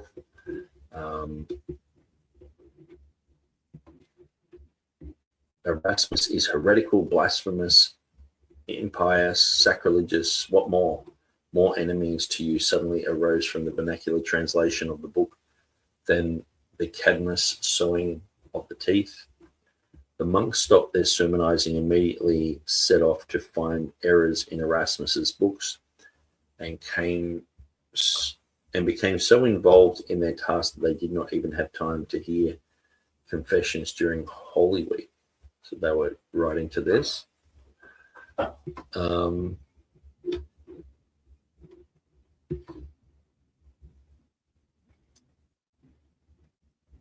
It says that Erasmus said, "I do not see what the Arians deny is able to be taught except by ratiocination." Interesting word. Erasmus made that remark in his response to Stunica in the midst of an argument about Arian heretics of 1 John 5:7. Very interesting. So one of the main things they're focused on is him talking about Arian controversy and 1 John 5:7, which is right up our alley at the moment. He proposed that the Arians' denial of the Trinity's unity of essence could not be overturned through the New Testament verse alone, but by the time Erasmus's comment appeared in the Valladolid anthology, it had lost its specific environment. What now implied that everything the Arians denied was demonstrable by direct scriptural proofs. Finally, the collectors of the charges listed successive points as if they'd formed part of a common discourse when they often had nothing to do with each other. Such an invention occurred at the first session of the inventory, which was devoted to offences against the Trinity. Within that category, the first two passages came from Erasmus's 1521 apology against Stunica and relayed his doubts over the canonicity of 1 John 5:7 and its effectiveness against Arianism. Yeah, because we read through that, and it on the surface it seemed like he was saying, hey, you can't really defend against Arianism with this verse. But when we read it closely, what he was saying was, when they say these three are one, it's just like when it says I and the Father are one. Well, they just spiritualize it and say, yeah, they're in agreement. So when you say the Father, the Word, and the Spirit, these three are one, we read it as these three are one. They're God. They're one. They're three distinct people, but they're one God. But Erasmus was sort of saying they just read it as these three are in agreement. And so he said it's not really the home run that people think it is against Arianism in that particular place. And so where I guess some other people see that it is, because we do see even in some marginal notes that let Arius read this and stuff like that. But yeah, interesting. So then we're looking at, so there's a whole thing on this. So I guess it's one of those things where I don't want to spend too much time today just going through this, but it is interesting. An Irish text quickly appeared with a comma added in the margin by a contemporary hand. Not sure about that. It looks like a footnote. I think someone's just made an error there. It's definitely, but notice there's two errors here. The Irish text, I don't think that Erasmus ever saw Montfortianus, but then it's added in the margin. It's like, well, that goes against even what critical text people are saying about it. So it's just another error upon an error upon an error. It's like three errors in a row. But anyway, it looks like an interesting topic to go through because it does seem like it is going through specifically through 1 John 5:7 material. That's gold. That's really good. And I guess bringing up all these issues about 1 John 5:7. Okay, Erica Rummel talks about this.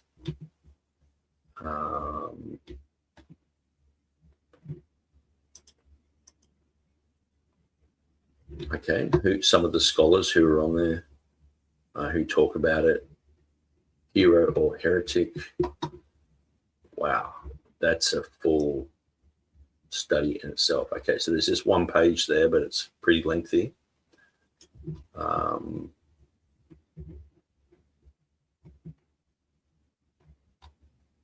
And yes, so I think that will be an interesting one to do a whole episode on. So I will shut that down.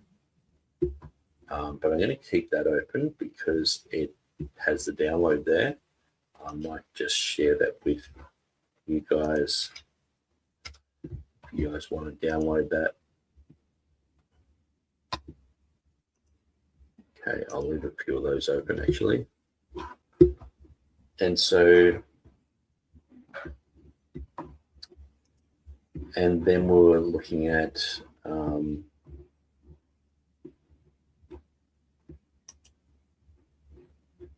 the Bombasius Vaticanus footnote wording. So I think we answered that.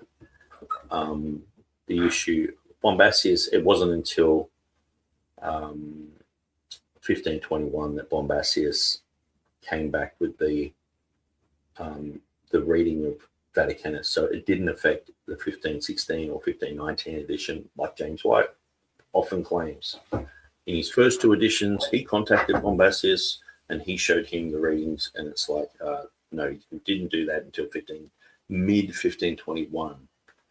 And so, yeah, so that's way after the first two editions. Okay, so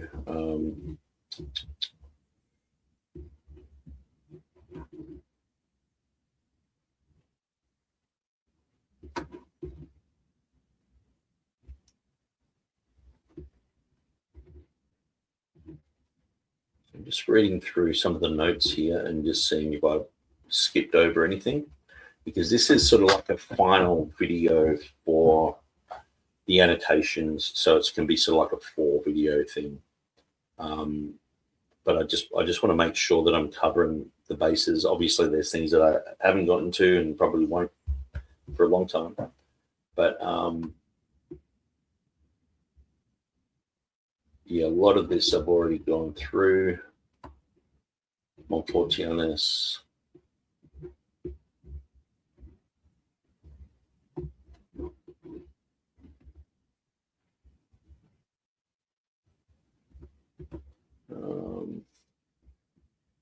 Yeah, definitely Jerome's prologue is something that I'm 100% behind now. Now, yes, there was another thing that I thought I'd mention. Turidan fans said that there really is no other proof, because when I read through the 4 videos that I did on Jerome's prologue, when I was reading through that, there was a lot of stuff that was sort of new to me, and I was like, okay, that's interesting. Oh, that's an interesting find, and I guess in a way, absolutely convinced me of the genuineness of the prologue. Even though before I was convinced, just having a cursory look, I think when you examine something and do a deep dive into it, you come out of it going, yeah, man, and other people need to know about this sort of thing. But Turidan fans said there wasn't really a letter from Eustochium saying to Jerome that he should write the 7 general epistles. And so that was one of the things that I was talking about, saying, wow, we even have this other evidence of Eustochium writing to Jerome, and Jerome in his prologue is responding to Eustochium, saying, hey, look, this is in response to what you wrote to me. And so I just sort of mentioned that's sort of hovering in the air.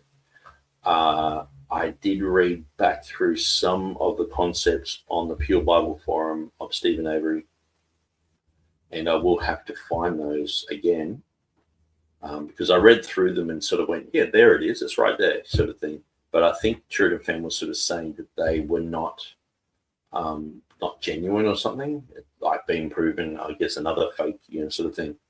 And so I'll just go through that and try and answer that for him. And I just think perhaps he's just wrong about that. That's just my gut instinct. But we did read through quite a lot of material on that, so it's like, okay, well, I'll fish back through and see what we got.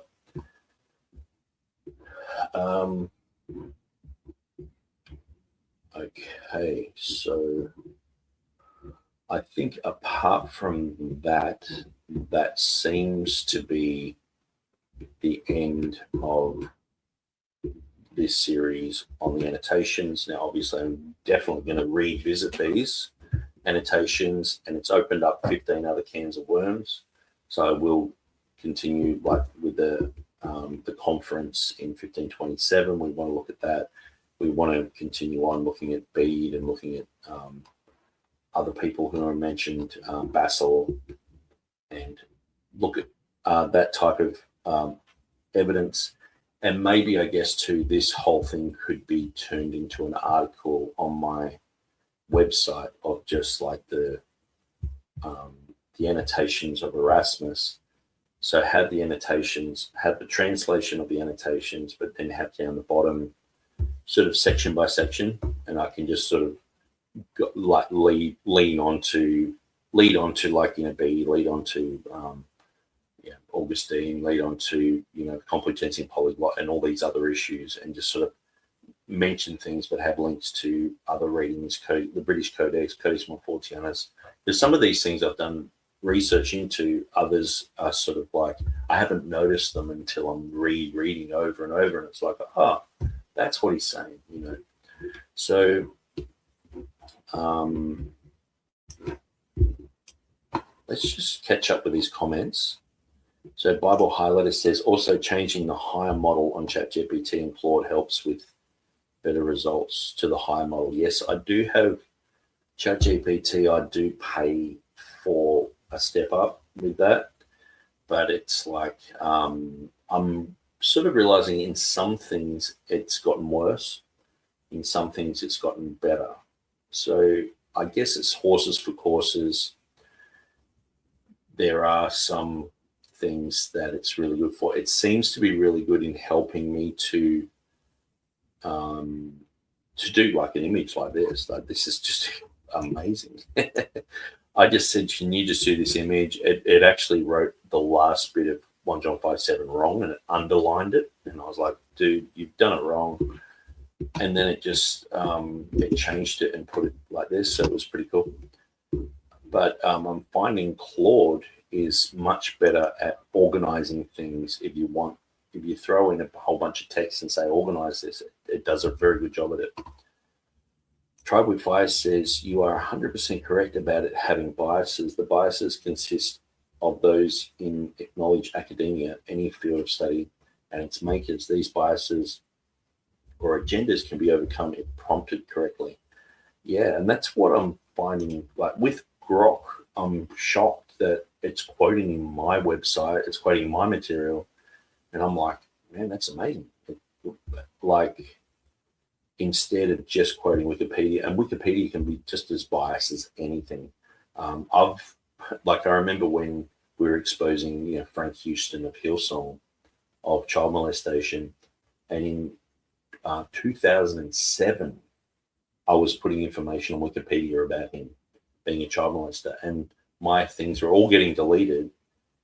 And then when you search through all the other things that the guy was working on, it was all pro Hillsong pages, like Youth Alive and Hillsong, and so he just was like a troll on the internet, just promoting Hillsong and deleting anything that was negative. Like, who was that? Who knows who that person was? Maybe they can find out. Maybe it was Brian Houston himself. But quite amazing. That was only 4 years after the horrible pedo monster Frank Houston died after raping 14 kids. What a terrible turd he was. So Blues Fusion says, it has been said unfaithful scribes were taking the passage out. It could be said that White and Wallace are complicit with the unfaithful in their effort to keep the comma out. They're unfaithful too.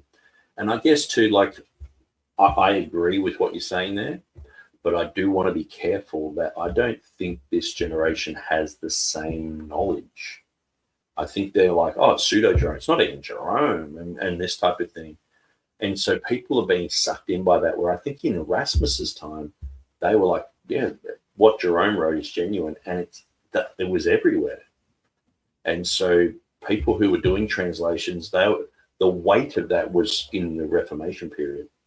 Then it's like, oh, it's fake, but it shouldn't be said to be fake anymore. There's really no reason for it except for this shadow from the past, where their main thing that it was fake was because they didn't have older manuscripts of it, but now they do. And so, yeah, really good point, Blues. Thanks for your comment. Tribe with Fire says, I was wondering, yeah, and just back on Blues Fusion, I'm sure there are people who know better, and they are getting rid of this verse, and they actually know this stuff into it enough to know, but they just stubbornly refuse. And I guess that's the thing. Oftentimes you hear, well, there wasn't really anyone back in the early church who was deliberately tampering with the word of God or anything like that, like as if Jehovah's Witnesses are just like a new phenomenon. Well, just read Jerome. He's saying these people are unfaithful translators. Just look at Marcion and what he was doing. And so Tribe with Fire says, I was wondering when you're going to bring up the 1527 Valladolid conference. And Bible Highlighter says, even if you pay, you still have to sometimes select the higher model option. Okay. Tribe with Fire. So there is an interesting thing. This is what I want to do. I want to create my own AI. So I'm going to buy another computer, and I'm going to run AI on that computer and just feed it information that I want it to know. Because what I'm finding is sometimes I'm putting stuff into ChatGPT, but then it still goes off and just finds some weird thing and runs with this concept that's like, hey, hang on, I'm telling you not to run with those concepts and to think this way, but it doesn't. And so I'm like, well, I'm going to have to do my own AI and get my own conclusions from our own material, rather than, like, I guess it's like, trying to do scientific analysis and then, COVID material ends up in there. It's like, masks are good, it's like, it doesn't stop COVID, or the vaccines, or just, I guess, climate change or something like that, just constantly creeping into it. And you just end up just a bit annoyed at it, but you can understand it's everywhere. And so, yeah, that's where I really want to make my own AI. Apparently, you can run your own AI with just a thumb drive. But I wouldn't mind having a place where I've got a hard drive with a whole bunch of PDFs. Like, I've been collecting PDFs for 20 years. And some of them are rare. Some of them I haven't seen. Like, they've been on the internet, I've downloaded it, and I haven't seen them since. And people have just deleted them, or websites have expired. And sometimes too, going through Wayback Machine, there can be websites that are gold and tons of information. People have devoted their life to their website project, and then they pass away and it's all gone. And it's like, and sometimes we still have access to that, but through back doors and stuff. Like a friend of mine used to run a magazine here in Australia. He had 8,000 people. He used to print the magazine and send it out in Australia, Christian Discernment Ministries, and talking against like Benny Hinn, and talking against all corruption in the churches, and talking against Hillsong and the Catholic Church, and how to witness to Muslims, and a lot of Dave Hunt material, and so he had lots and lots of stuff. But then he passed away in, I think it was 2015. I was good friends with him. I remember when he was passing away, we were still chatting. I was talking to him when he was on his hospital bed. But all that material, the people who took over his church and sort of had the ministry in their hands, just let it go. And I was like, man, you had 8,000 people. Like, you've got an influence there. Why would you just let it slip through your fingers? And But I've actually got all that information because I was running his website. Now they don't even have the domain. I've got it all just on my computer. And so I'm downloading all that from my server at the moment. And I'm going to start going back through it and going, okay, well, here's some interesting concept. Like sometimes in a magazine, he would have 10 different people. He might have a Dave Hunt article. The guy who did the Revelation 16:5 speech at the Reformation Bible Society, Mark Mullins, he often, nearly every edition had something written in there. That's how I knew him. Like I was like, oh, he's doing the Revelation 16:5 thing. I know him, and I was like, hey, dude, like I haven't talked to you for like 16 years or something, but here's a whole bunch of material on Revelation 16:5, and he was like, oh, thanks. I haven't even started looking at it. He had no idea about it. So I was glad that I found him. I was able to just sort of spoon feed the information to him, but I gave him, the debate that me and Turidan fan had and James White videos, and just so he didn't have to go and find this and just get caught up in all the weeds. It's like, it's on a silver platter here, dude. I know all about this. And so he was able to give a good presentation on that. But other people, lots of them have passed away. Aaron Morgan, Bill Randalls. I've met Bill Randalls. I interviewed him for an hour. I've actually still got his interviews. A whole interview for an hour. Yeah. So interesting material there.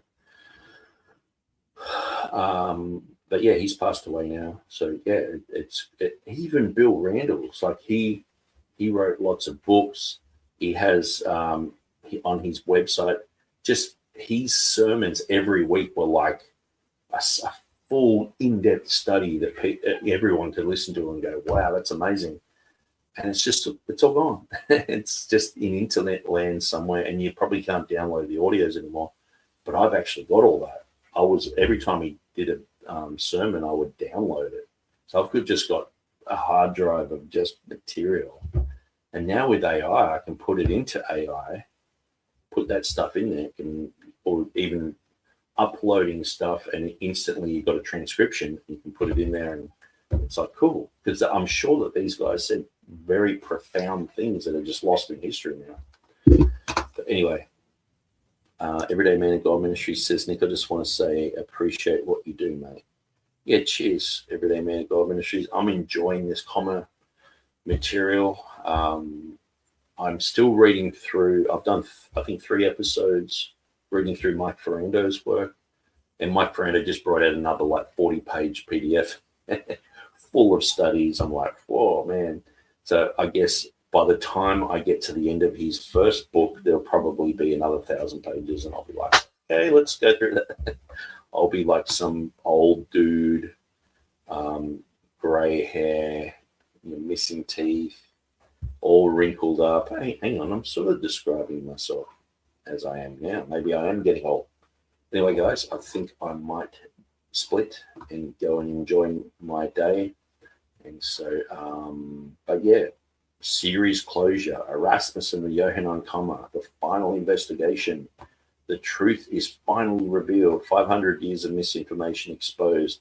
It's time to close the book on the lies, Erasmus's Annotations, part 404, the complete story, the real Erasmus, the real evidence.